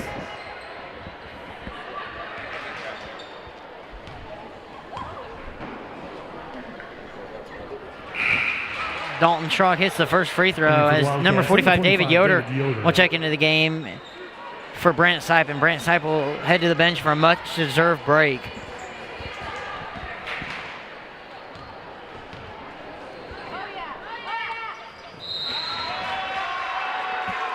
And a timeout is called as Dalton Schrog goes 2 for 2 at the stripe, and that's the second timeout for Lyons here. Second timeout. And they're using them quick in this first quarter. I mean, but if you're Haven, though, you're smiling if they're using those timeouts quick, aren't you? Yeah, because that means you're off to a really great start, which Haven is, hitting almost all their shots, getting stops on defense, getting steals. So Haven could not have dreamed to have gotten off to a better start tonight. Defense is doing great. Offense is firing on all cylinders here. I mean, 16-0 here, and we're just over the first half of this first quarter.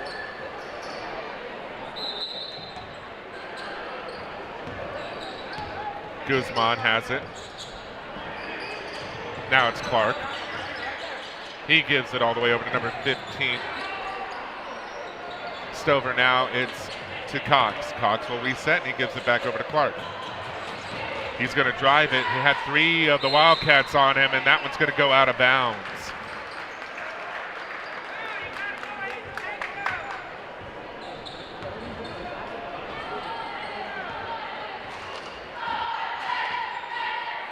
All right, the Wildcats have it now. Nash Ray over to Kraft. Now it's Miller for 3. Miss on that one.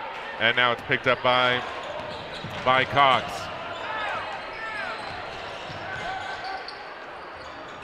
Clark. Now back over to Cox. And he's going to try to drive around, but they said no, and now it's Zeke Kraft one-on-one for the fast break. Up and in it goes. Zeke Kraft. And Zeke Kraft is a fast one. Clark trying to see if the Lions right now trying to see if they can make something happen here. Guzman for 3, miss, and foul called. And that's something you don't want to do if you're Nash Ray, is foul a 3-point shooter, which he just did. And for the Wildcats, number 15, Trayton Yoder.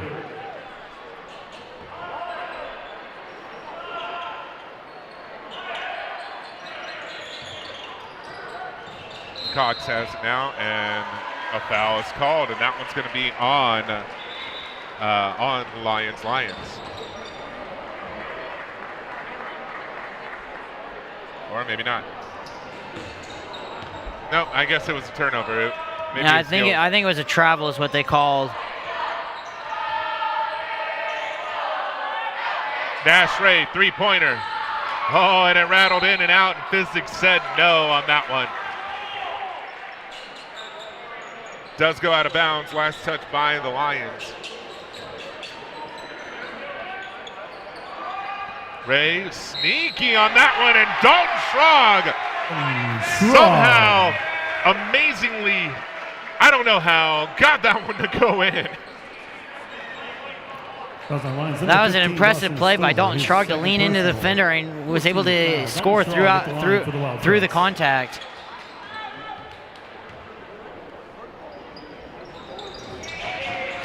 And he gets 3 points the old-fashioned way, and right now Haven 21 unanswered points here.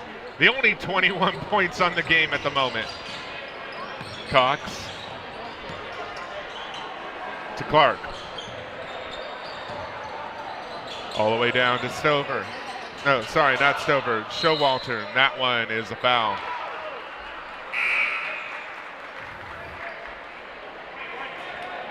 And that foul will go against number 23, DJ Miller. That'll be his first personal of the game and the second team foul for Haven. His first personal, second team foul.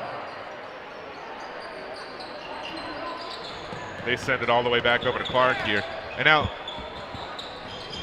this is a defense right now that is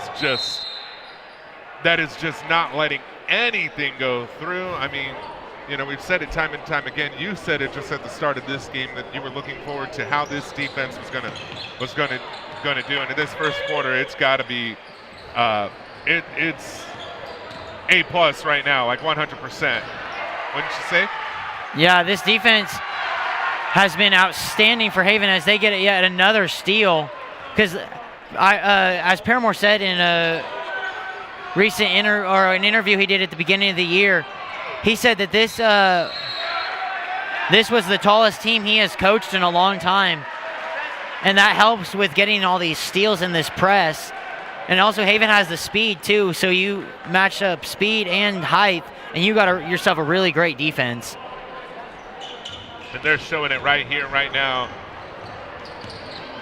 Oh, and DJ Miller had a hand on that one, and that one's going to go out of bounds. They said it was last touch by Clark.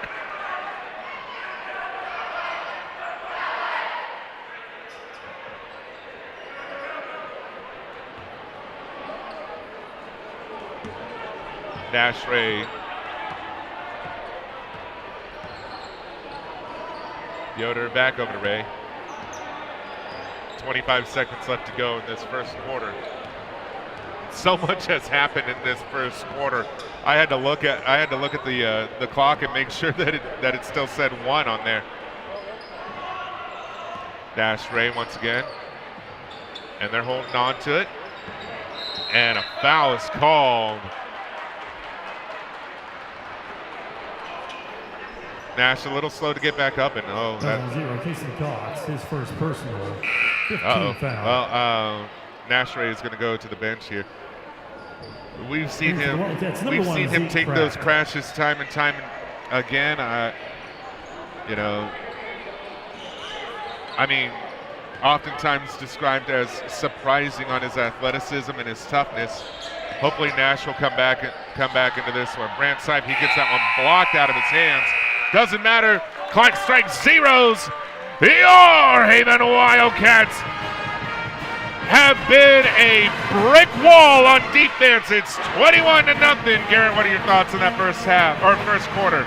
Wow, just wow. A dominant first half by Haven. I was not expecting this as Haven came out firing just like I said they would need to after that big loss to Hillsborough on Tuesday night. And they have come out firing.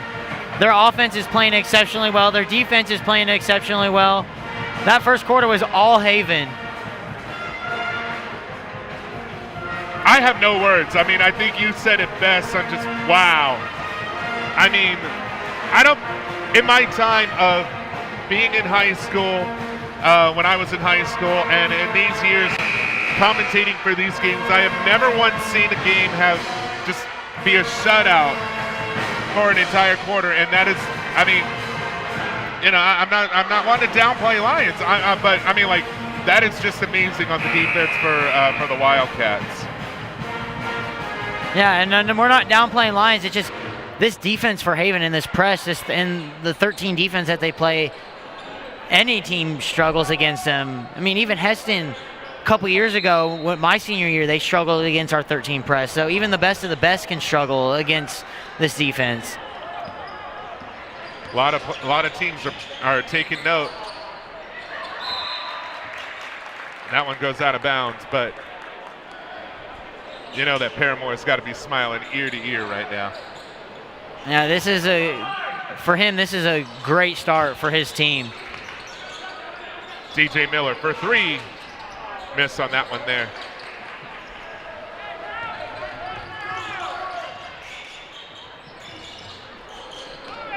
So Lyons trying to see if they can be able to get something going here. Nothing on that one, and that one rolls out and last touch by Lyons.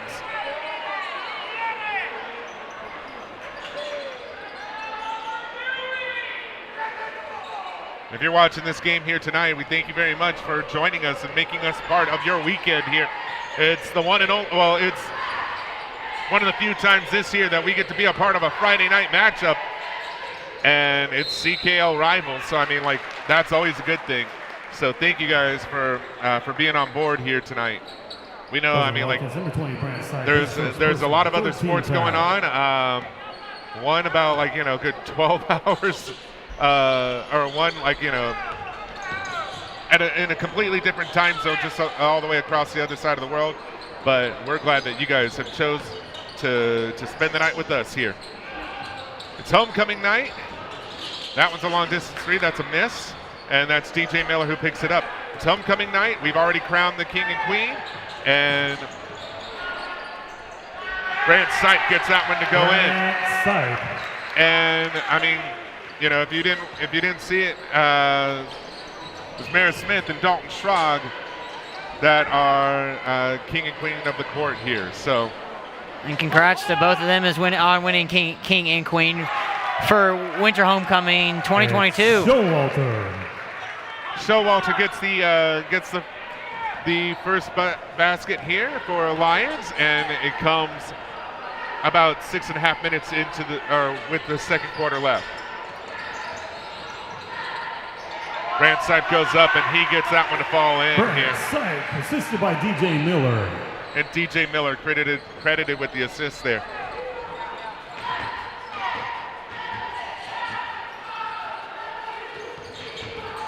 Cox up, and that one, oh man, that one, okay, the second time did go in. That first time, I thought it was going to go in. And, I mean, you know, there are times in basketball where you just don't get the bounce. That one's blocked. That one's picked back up by DJ. He goes up, misses on that one. It's picked up by the King, and the King reigns supreme. Dalton Schrog right there in the post, and he'll get his 7th point on the night. And that's a problem Lyons is having on defense right now. They're struggling boxing Haven out on the defensive side, and they're letting Haven get all of these offensive rebounds, which are leading to all these second chance points for Haven.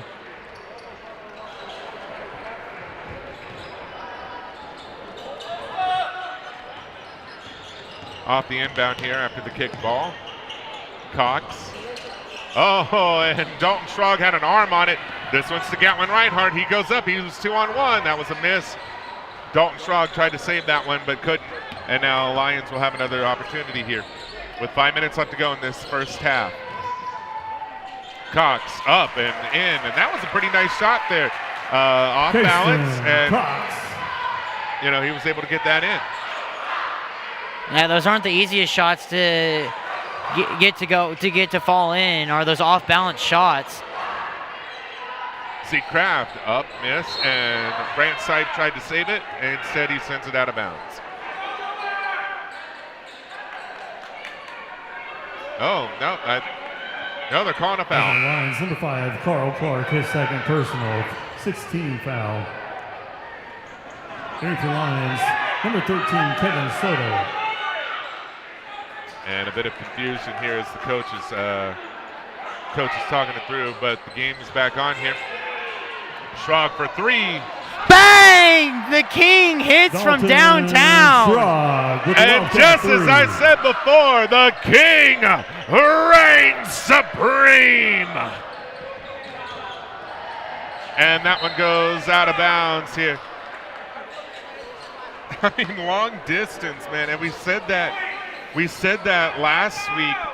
Dalton Schrog showing shades of Wyatt Carmichael. Big man who can who can definitely dunk and reach the rim, but is not afraid to shoot from beyond the arc. And a foul called there.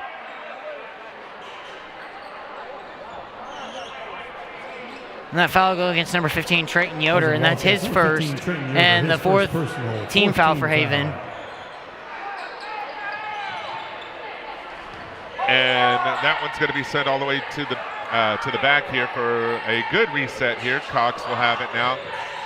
Up, miss on the shot, and now it is blocked by the King. And that one gets stolen away here, and now it's Cox once again here. He'll drive. He's got Zeke Kraft, who just poked that one out of his hand, but that one does go out of bounds.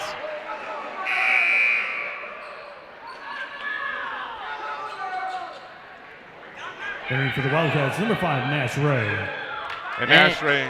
And it's good to see Nash check back into the game after taking that hard foul late in the first quarter. We were both thinking the same thing. We almost said it at the exact same time. That one is up, foul, and Dawson they'll still call it for Showalter. And that foul will go against number 5, Nash Ray, and that'll be his second personal and the 5th team foul for Haven. Silver at the line for the Lions.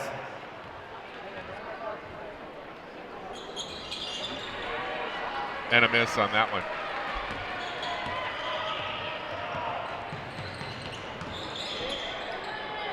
Nash Ray, he's got it. Now he gives it over to Gatlin Reinhardt. Now it's over to Sipe. Now it's Zeke Kraft.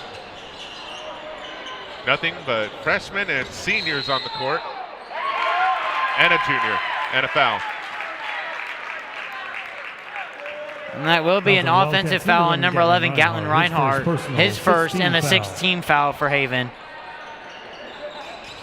My apologies to Brant Sipe for accidentally calling him a senior. He'll have that opportunity next year. That one is picked off by Nash Ray, and now he dances around a few of the defenders and he gives it over to Zeke Kraft. Now it's Sipe, now it's over to Nash Ray. Ray will drive and he gets pushed out of bounds, and that one goes out of bounds, and it is last touch by Lyons here. And, you know, I mean, we've seen the resiliency of Nash Ray. I think it's best to call him a Tonka truck. I mean, he is that tough.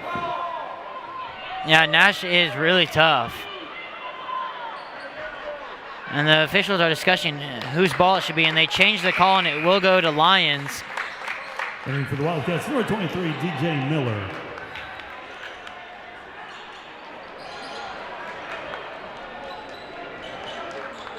Haven right now enjoying a 22-point lead. It's Clark and Cox that are passing it to each other, and Gatlin Reinhardt said, I'm taking that away. There goes Schrog, but he gets that one stolen, and now it's back in the hands of the Lions. Cox all the way down. Now it's Showalter at the post, and a jump ball will be called. And it will stay with Lions as they have the possession arrow.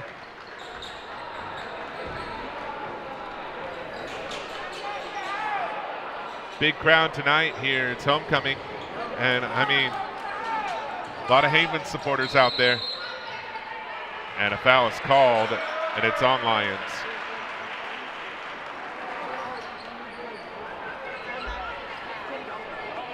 That was on Lions. Number 13, Kevin Soto. And that foul will go against number 13, Kevin Soto. His first personal and the 7th team foul for Lions. Wildcats passing the ball around here. It's Brant Sipe. He sends it, and it's picked up by number 0, Case and Cox.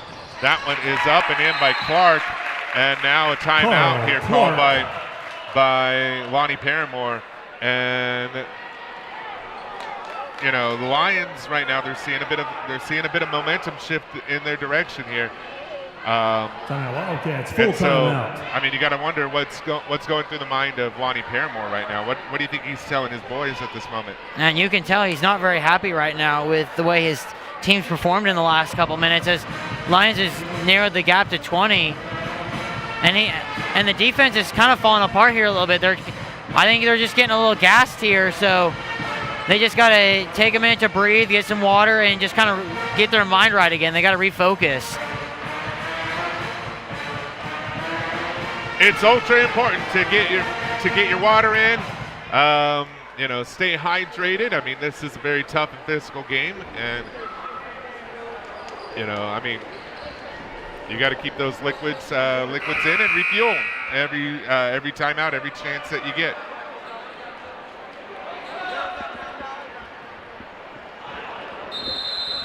All right, well, we have this bit of a chance here.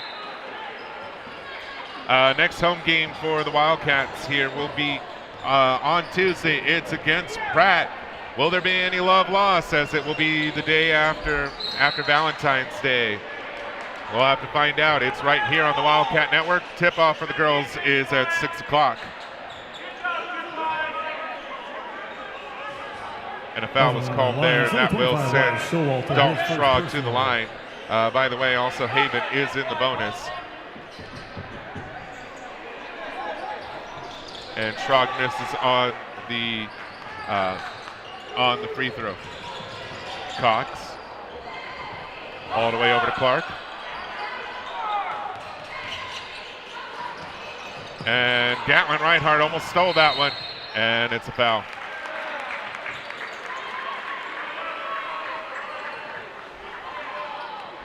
And that foul goes against number 23, DJ Miller. That'll be his second, I believe. Yeah, his second personal, and the 17th foul for Haven. So both teams are now in the bonus. Jason Cox.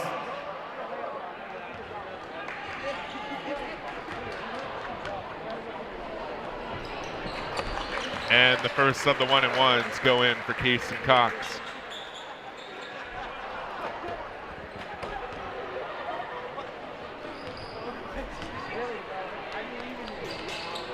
And he goes 2 for 2 at the stripe.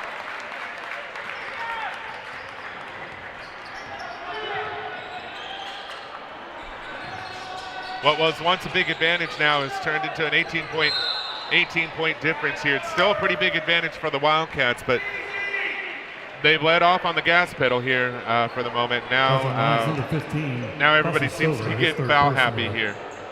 Brent Sipe at the line for the Wildcats. And the first one rattles out for Brant Sipe.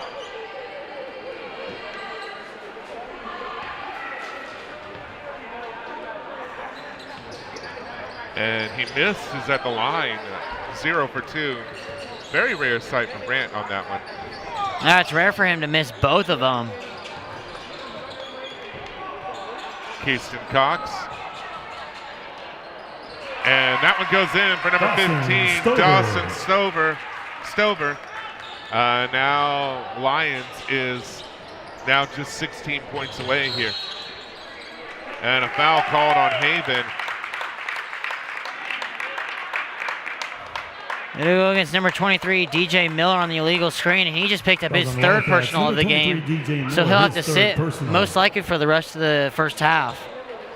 Tale of 2 quarters right now. I mean, Haven had probably what would have been considered the best first quarter that you could have, and now this one has just been a big turnaround for them, hasn't it? Yeah, this quarter they've allowed Lyons to score 15 points or 16 points in this quarter alone, and now this lead is down to 14. So you gotta wonder what's happening with Haven, just in the tale of literally a tale of 2 quarters. Yeah. Zeke Kraft here with 46 seconds left to go in this first half here. And Kraft almost had that one picked away from him, or taken away from him. Reinhardt, Kraft. Reinhardt now down over to Brant Sipe. That one gets poked away. And Nash Ray tried to get it, and it's a foul that's called there. And they said it was a foul on Nash Ray. And that will be Nash's third personal of the game. Fouls on the Wildcats. Number So that's five, two Nash, Wildcats his now third with 3 personal. fouls each. That's the Nash and Wildcats. DJ both with 3 Number fouls 15, each. Trenton Yoder. At the line for Lyons, number 13, Kevin Soto.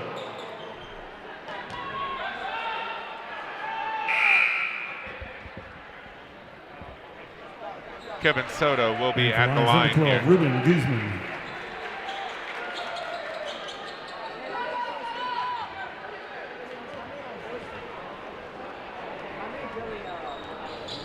Soto misses, and that one will go away out of bounds. They said it was last touch by the Wildcats. Entering for Lyons, number 15, Dawson Stover.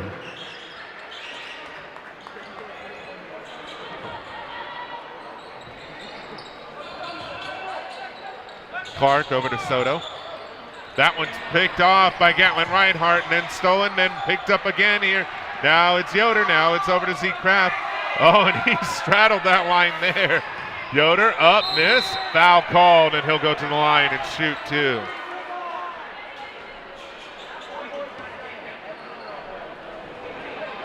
And that foul going against number 15, Dawson Stover. Number 15, Dawson Stover. And that's his 4th personal of the half, so you got to wonder why did coach keep him in when he picked up his 3rd.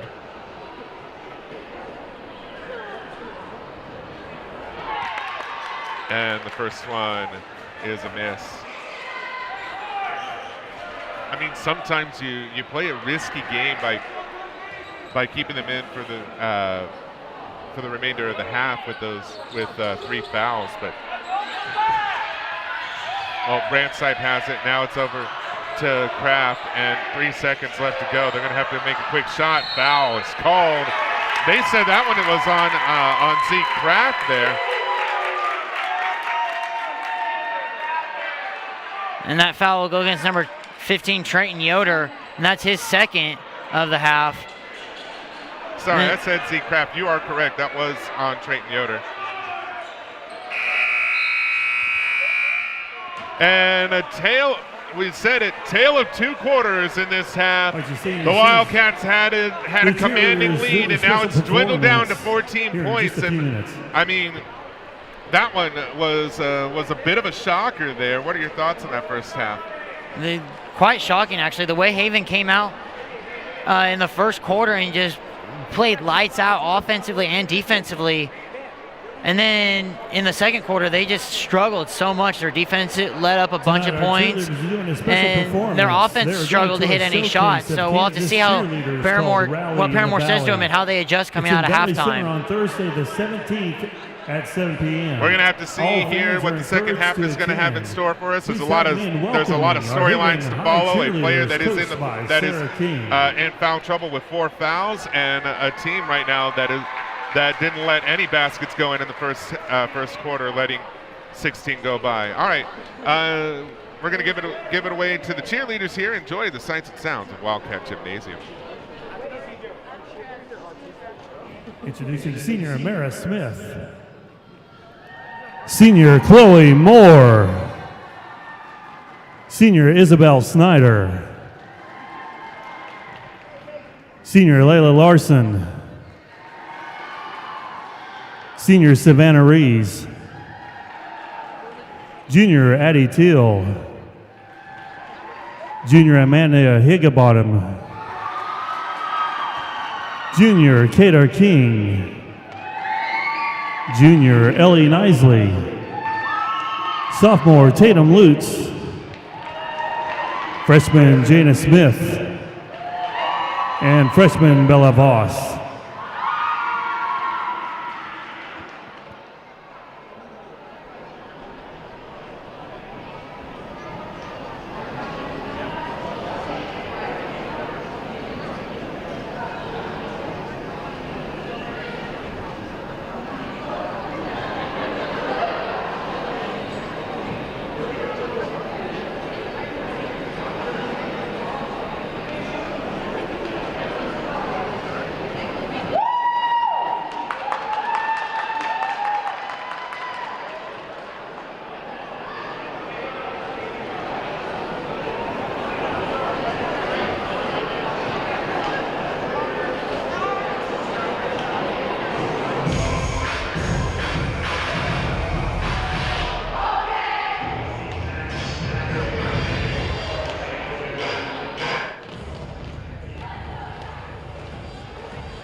Wildcat cheerleaders.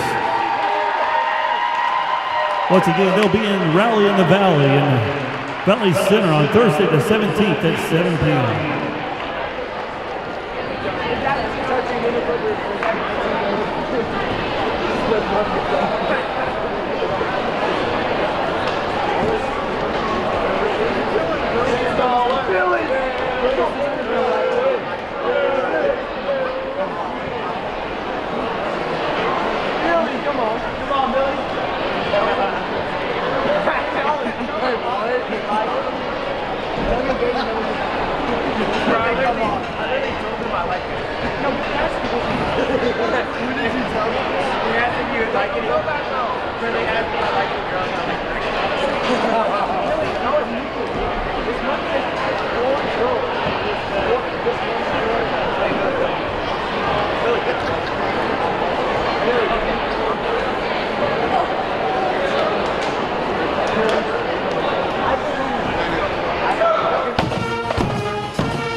Welcome back here, third quarter, right here at a Wildcat Gymnasium and the heart of Wildcat country, Haven High School. All right, so the second half is underway now, and it's, like I said before, like we said before, it's the tale of two quarters here. We're going to see what this second half has in store for us. So, Brant Sipe now, he had it. Now it's all the way over to DJ Miller. Now it's Brant Sipe here. And now he gives it over to Zeke Kraft. Kraft passes it all the way to DJ Miller. Now it's back over to Sipe. Sipe is looking, and now he gives it over to Kraft here. And now Kraft will drive, gives it over to the King, and he goes up, misses on the shot. It's picked up by DJ Miller. Up, miss on that one. He picks it back up again. Second try, and there you go. DJ Miller. And DJ Miller was able to sink that one here for the two-pointer. Everybody's still kind of trying to file in here, and all that. Brant Sipe just picked that one out of the sky, and now he'll go give it over to Miller, and Miller thought twice about the three-pointer. Now it's over to Yoder. Yoder back over to Kraft. Now it's back around over to Brant Sipe. Now it's Yoder. Long distance two-pointer. Hits the front of the iron. Goes out of bounds. And so, again, tale of two quarters. And you got to wonder if, or you got to wonder what Lonnie Paramore was saying there in the, in the locker room.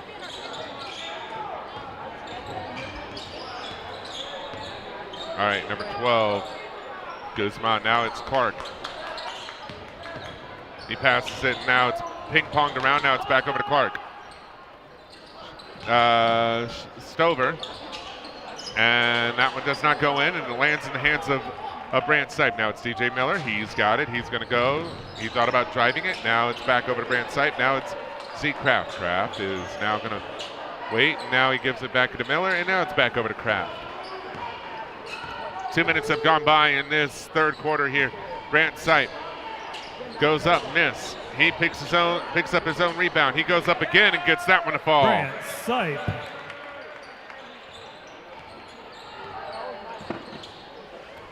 So a couple of stories here.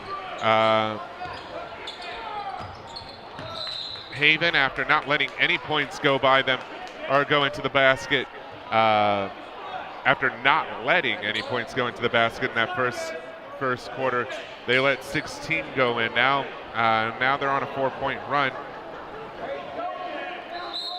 Lions right now, not much in the way of foul trouble except for one player and one player only, and that is number 15, Dawson Stover. And he is on the court right now, so he's going to have to play very careful basketball. Yoder. Now it's Schrog, and now it's Miller. Miller passes it over to Sipe. Sipe goes up, and he gets fouled, and fouled hard. But he'll go to the line and shoot two.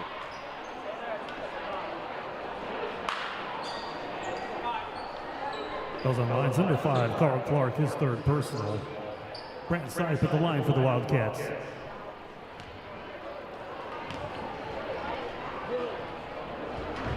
And the first one for Brant Sipe goes in. And that is his 15th point there. And he goes 2 for 2 at the stripe. So right now, Garrett, it seems like whatever Paramore told them in the locker room is working. We're back to seeing. We're not halfway through this third quarter yet, but we're back to seeing this Wildcat defense now not let any points in. But Lions full timeout. You got to wonder what is it that you think that Paramore said to be able to get them to score 6 unanswered points now? Probably gave them a good earful there just to get in their heads and just to make sure they're listening. Probably spoke about defense first. That second quarter wasn't their best defensive quarter, especially compared to the way they came out in the first quarter. And it seems like whatever he said to them is working so far because they have scored 6 unanswered points, like you said. It's going to be an interesting third quarter. you didn't think that the storylines were going to be like this here after that first quarter. I mean, you know, after that first quarter, you're just thinking like, okay, you know, now it's, you know, like how soon do they do the running clock? But then after that second quarter, and it was such a surprise. I mean, you got yourself back into the game, and now it's the third quarter. It is back to 20-point difference as that one just flies away there. And that could be credited to the height and presence of DJ Miller there, because you got to throw it so high to get it over him, because he has those long arms and he can jump. So you got to throw it a little extra higher than you're used to, and sometimes you just throw it a little too high. DJ Miller, he has it. Gives it over to Yoder. Now Kraft. Now the king, Dalton Schrog. Now it is Zeke Kraft. DJ. Sight. Back over to DJ. He drives. Gives it to Sight. Now it's Yoder. Now Yoder will drive. Sight now will go in. And up, miss on the shot. Foul called anyway, so. And it's like you said earlier in the broadcast, I mean, you know, DJ is really tall. You got to be able to play around him, especially when he's in the passing lanes. But just in general, I mean, Paramore is enjoying probably the tallest team that he's had in a long time. Yeah, that height definitely comes to, with a lot of advantages. Miss on the shot, and the Wildcats had to fight to get that one back. And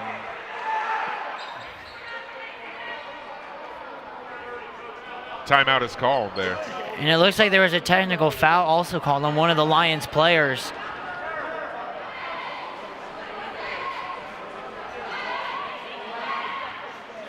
It looks like it's going to be on, I'm not sure on the I'm not sure on the number yet.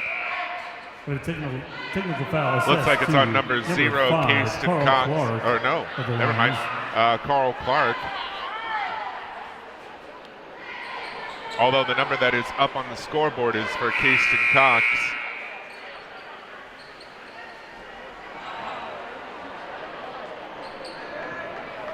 So it will be DJ Miller shooting the 2 technical free throws here.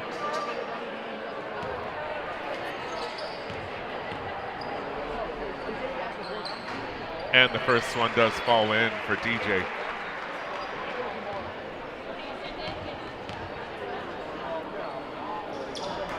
And he misses on that one.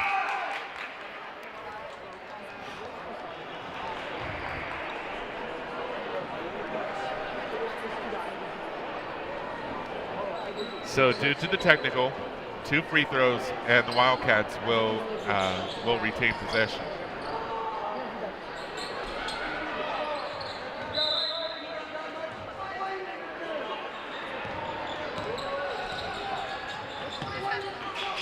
Yoder, Schrog. And wow, and he was able to get some separation Dalton there. Schrog. And he was able to get the 2 points to fall in, and that is his 12th point on the night. And then he gets the tip away.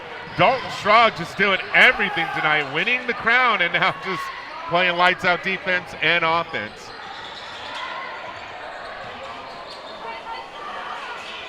It's over to number 25. Now it's 13 Soto. And DJ Miller just picks that one. And now it's over to Brant Sipe. He's got nothing but the basket. And in it goes. That was a good lay-in there through heavy traffic there by Brant Sipe. Clark. Soto. And he gets that one to fall in on the three-pointer. Kevin Soto. And I believe that's Lyons' first three-pointer of the game.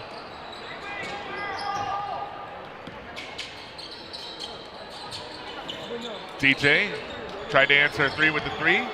Schrog got the rebound, and then again, and almost got a third rebound there. And Yoder tried to get the jump ball, but they called a foul on him. And that'll be Trayton's third personal of the game, and he will head to the bench as Nash Ray comes in to replace him.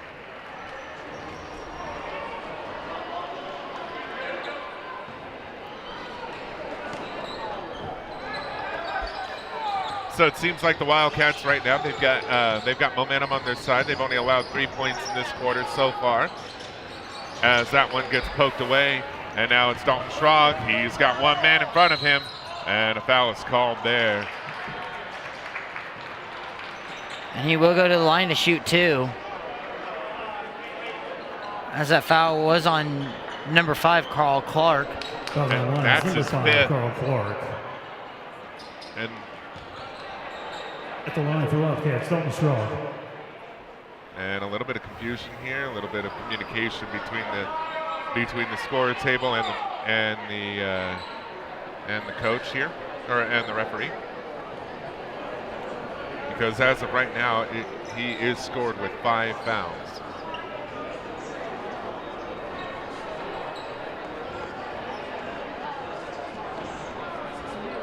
Yeah, that'll only be his 4th.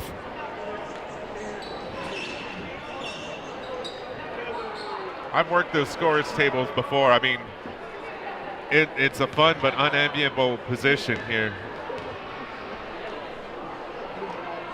The first one for Dalton Schrog goes in.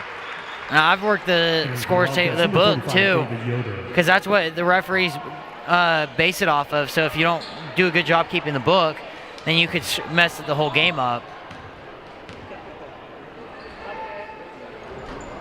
And 2 for 2 at the line is the king, Dalton Schrog. So number 5, Carl Clark, only picked up his 4th there and not his 5th. Keyston Cox misses on the 3. DJ Miller is able to come up with it, but a lot of bodies on the floor there, and now Lyons will have it. And it's Cox who has it. He gives it over to Soto. Soto has 2 Wildcats on him. And now David Yoder is there, and now that one is a foul, and I believe that one was a foul. Yep, on the king, Dalton Schrog. Number 13, Dalton Schrog, his first personal, 17 foul at the line, Keyston Cox. And that was only Dalton's first personal of the game.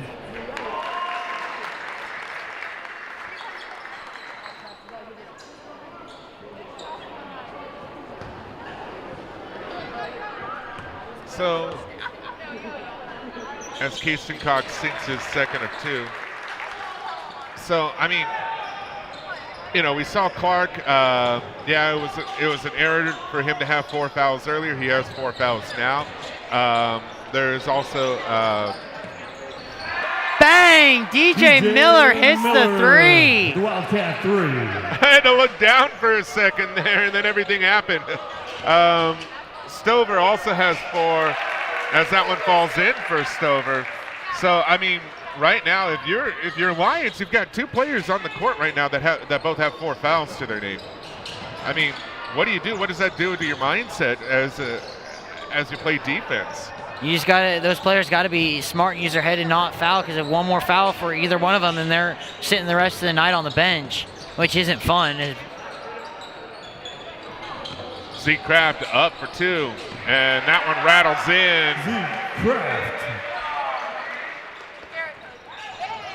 And then if you're Haven, I mean, you see that on the board for Lions, you know, having 2 players in that deep of foul trouble. I mean, what does that do for your mindset?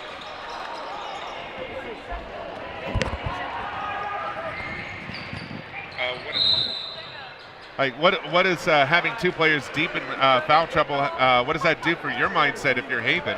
You want to drive at them and make them reach in, maybe try to get a steal and make them reach in and get that 5th and final foul, or just drive at them straight to the basket and make them contest and possibly foul out of the game. So in other words, I mean, right now, the advantage favors Haven 100% at this moment when it comes to fouls.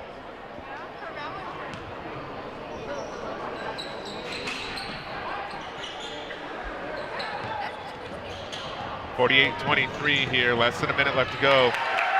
And now Soto. was able to get the bucket in, and now it is 48-25. Gatlin Reinhardt now over to Zeke Kraft. Kraft is going to try to drive it. He gets a hand poked in there, and they're calling it a travel on Zeke Kraft.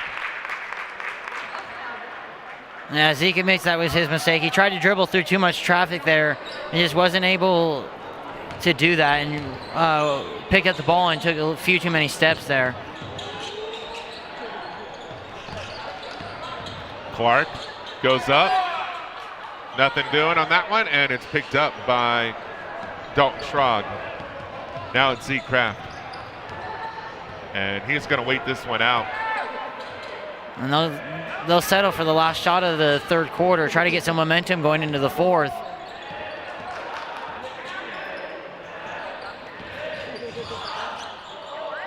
And Schrog goes up. Oh, and almost David Yoder had it. They had like 3 buzzer beaters there. Unfortunately, not a single one was able to go in, but the clock strikes zeros on this third quarter. The Wildcats right now have a 48-25 lead. And Garrett, what are your thoughts on that third quarter of play there? Haven played a lot better than they did in the second quarter. They were able to score some more points, and they were able to hold Lyons to not as many points as they allowed them in the first quarter or in the second quarter. So Haven was able to pick it up a little bit more in that third quarter, find more of their rhythm again like they had in the first quarter. Well, now we get to the fourth quarter, and we're in the unique position here, if you take a look to your left, at the cheerleaders not being dressed in their usual cheerleading outfits. It is homecoming night, so they took the time to get dressed, and, you know, we've got, they're going to get dressed up. Like everybody's going to get dressed up really nice as well, so, you know, homecoming is one of those very, very important nights.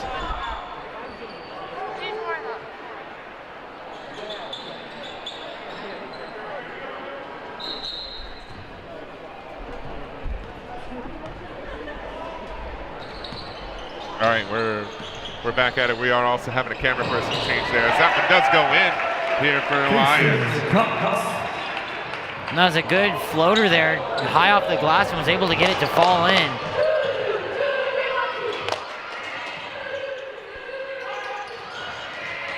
Yoder, now over to Nash. Now it's over to Brant Sipe. Sipe. Over to Reinhardt. Reinhardt now. Over to Nash Ray.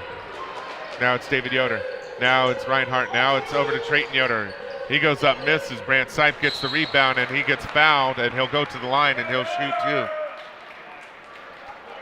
I said we had a camera person change. They've been alternating every quarter.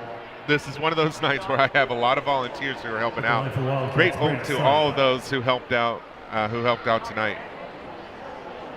Brant Sipe misses on the first shot there. And that last foul for Lyons was against Wyatt Showalter in his second personal of the game, and the 6th team foul for Lyons. Brant Sipe misses on both of those. And Trayton Yoder, he puts his hands up. He's like, I'm not getting called for a foul. Kayston Cox misses. That was short. And now the Wildcats have it here. We've already exhausted 1 minute of this fourth quarter here. Yoder to Yoder. Now over to Nash Ray. And now they're passing it around the perimeter. Now it's into Sipe. Now it's David Yoder, and up and in it goes for David Yoder. And good move there by David just to wrap around and get the easy layup there. Soto. Now it's Guzman. He was heavily covered on that three-point shot. It's a miss as it was too far to the left. David Yoder, Nash Ray. Now it's over to Gatlin Reinhardt. Now it is Trayton Yoder. Nash Ray. Gatlin Reinhardt. Brant Sipe. Now Yoder. Ray to the younger Yoder. They're passing it around, and Reinhardt now Sipe. Sipe goes up and it goes in. Brant Sipe.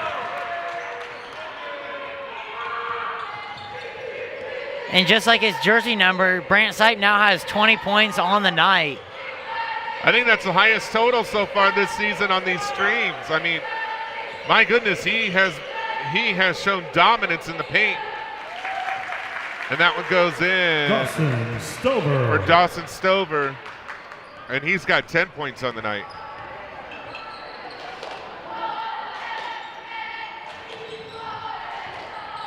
David Yoder, Brant Sipe. Sipe's looking for more points. And it does not go in. Caston Cox, he's got it. He's being covered by both David Yoder, Nash Ray, and now Sipe. And now he saves it, gives it over to Guzman. Guzman shoots it and goes.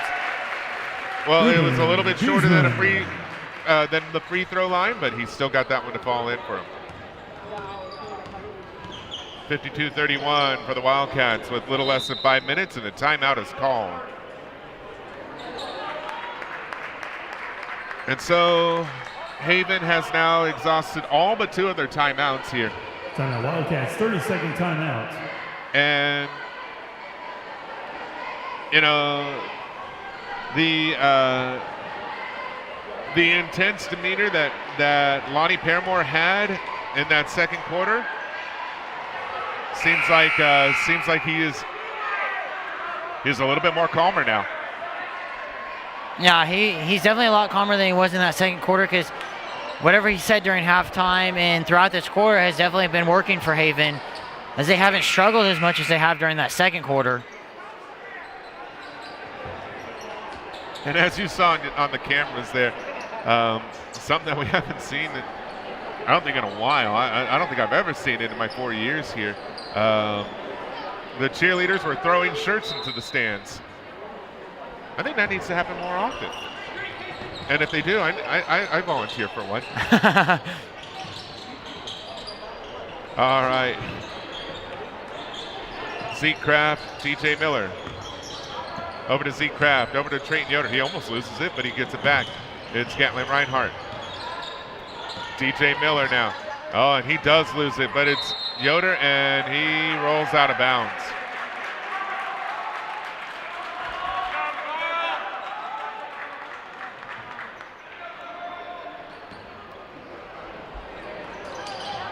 I mean, you know, they need those, like, T-shirt cannons and all that. I've always wanted to operate one of those. They look so fun to shoot out. Up and miss, and then Stover misses on that one. And so now the Wildcats have it, and 4 minutes and 10 seconds left to go in this fourth quarter. I mean, it's the thwomp, you know, the sound of the shot from those T-shirt cannons. I mean, it's just something about it. I think we need to have it. If anybody from the board is hearing this, see if you can find a spot in the budget. All right, three-pointer on that one there for Soto, I believe. And now Brant Sipe, he goes up and he'll make that one. And now it's raining buckets at this moment. I mean, I think in this last minute or so, nobody's missed. Stover draws the foul here, and he'll go to the line and shoot 2. And that foul will go against number 11, Gatlin Reinhardt, his second personal and the third team foul for Haven.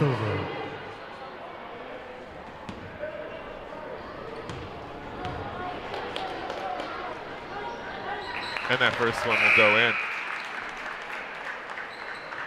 Entering for the Wildcats, Dalton Schraub.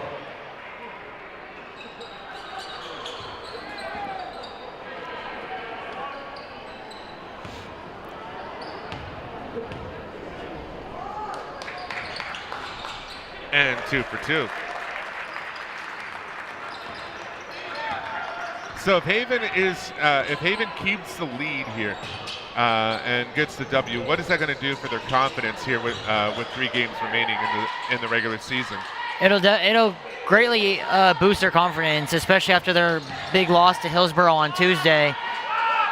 And it would help coming in here on homecoming night and getting a big win like this against a good Lyons team.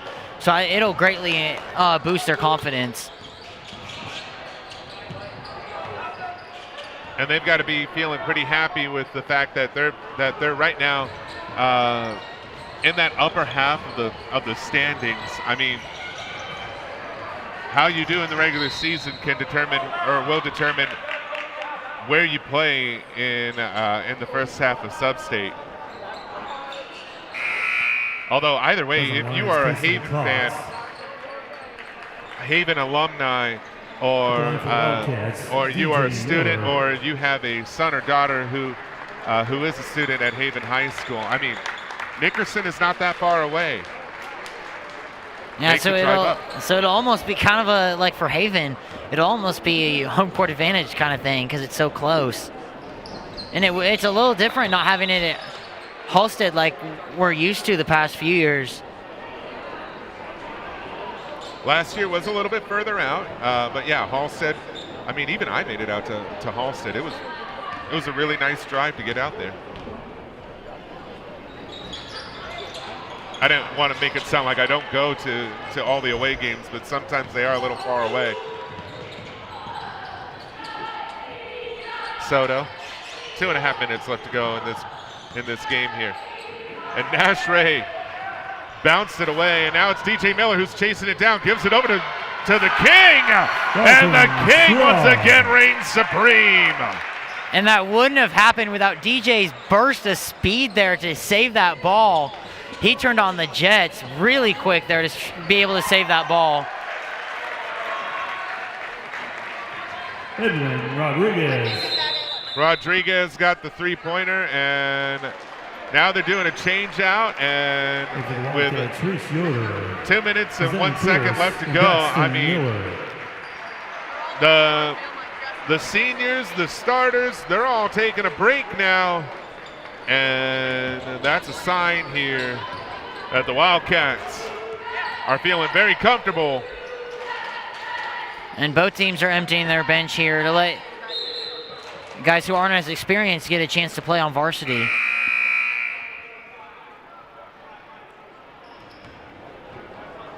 And a foul is called. Fouls on Lyons, 55, Hayden Lehman.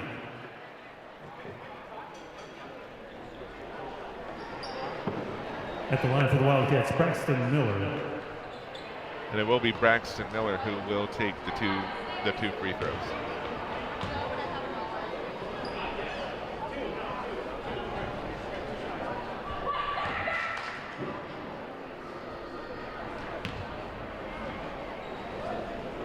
And the first one is a make for Braxton Miller.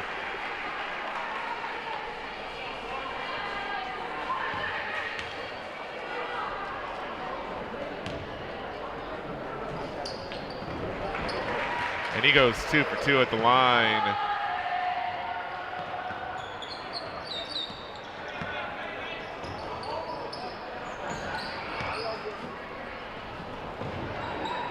So now Lyons, well, they had it, now they still have it.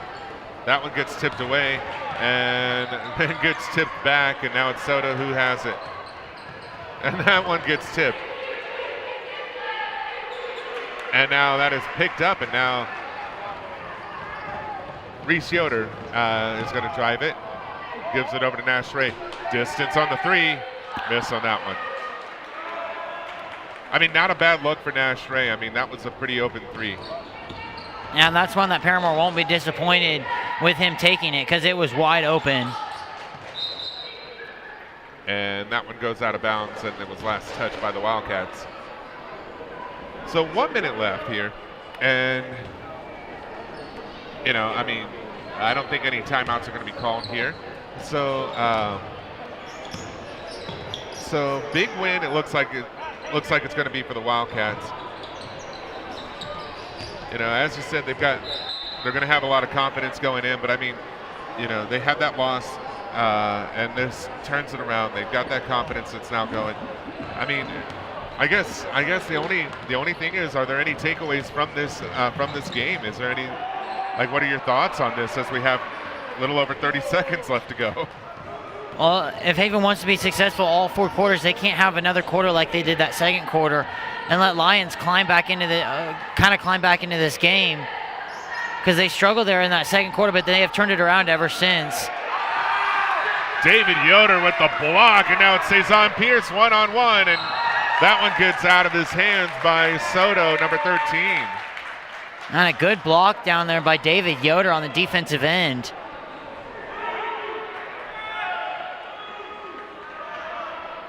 "17 seconds here remaining. Nash Ray, open 3. Oh, man. You know, and he's going to try for those 3s. You give him that look, he's going to do it. 5 seconds left. Soto goes up, gets the bucket, and draws the foul. Soto. Fouls on Wildcats, number 15, Trayton Yoder. Correction 14, Braxton Miller. I was going to say, Trayton's not on the court. How did he get one on the Yeah, way to bench? go, Trayton, getting a foul on the bench. All right.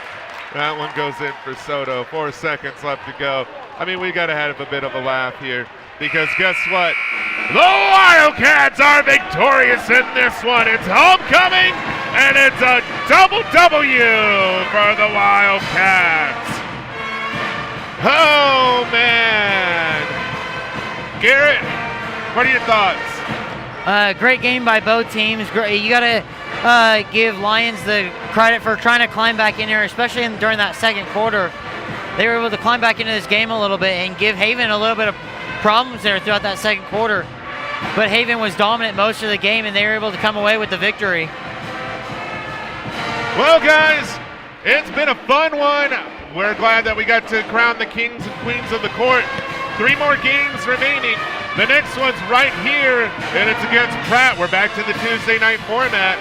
And, I mean, you know, I love having the Friday nights, but we're back to Tuesdays. You know what that means, though? I don't know what it means. I lost my train of thought. Hey, guys, you know what? I mean, it's been a long week for all of us, and now it's going to be a long weekend for the students. It's a 3-day weekend for them, and they get to start it off right with a victory. All right, guys. Next Tuesday, you know, I gotta do final shout-outs here for everybody here that's involved, all the volunteers, all the class, the students for Wildcat or for Wildcat Broadcasting Club, and for the digital media class. Hey guys, we had a lot of fun tonight. Congratulations to our homecoming king and queen. Congratulations to the Lady Cats and to the Wildcats. We're going to go ahead and pack things up, because my students are going to want to go dancing here real soon, and I don't want to slow them down. So, on behalf of everybody over here in Wildcat Nation and the Wildcat Network, we'll see you guys on Tuesday night when we go up against Pratt. Have a good one. We'll see you then.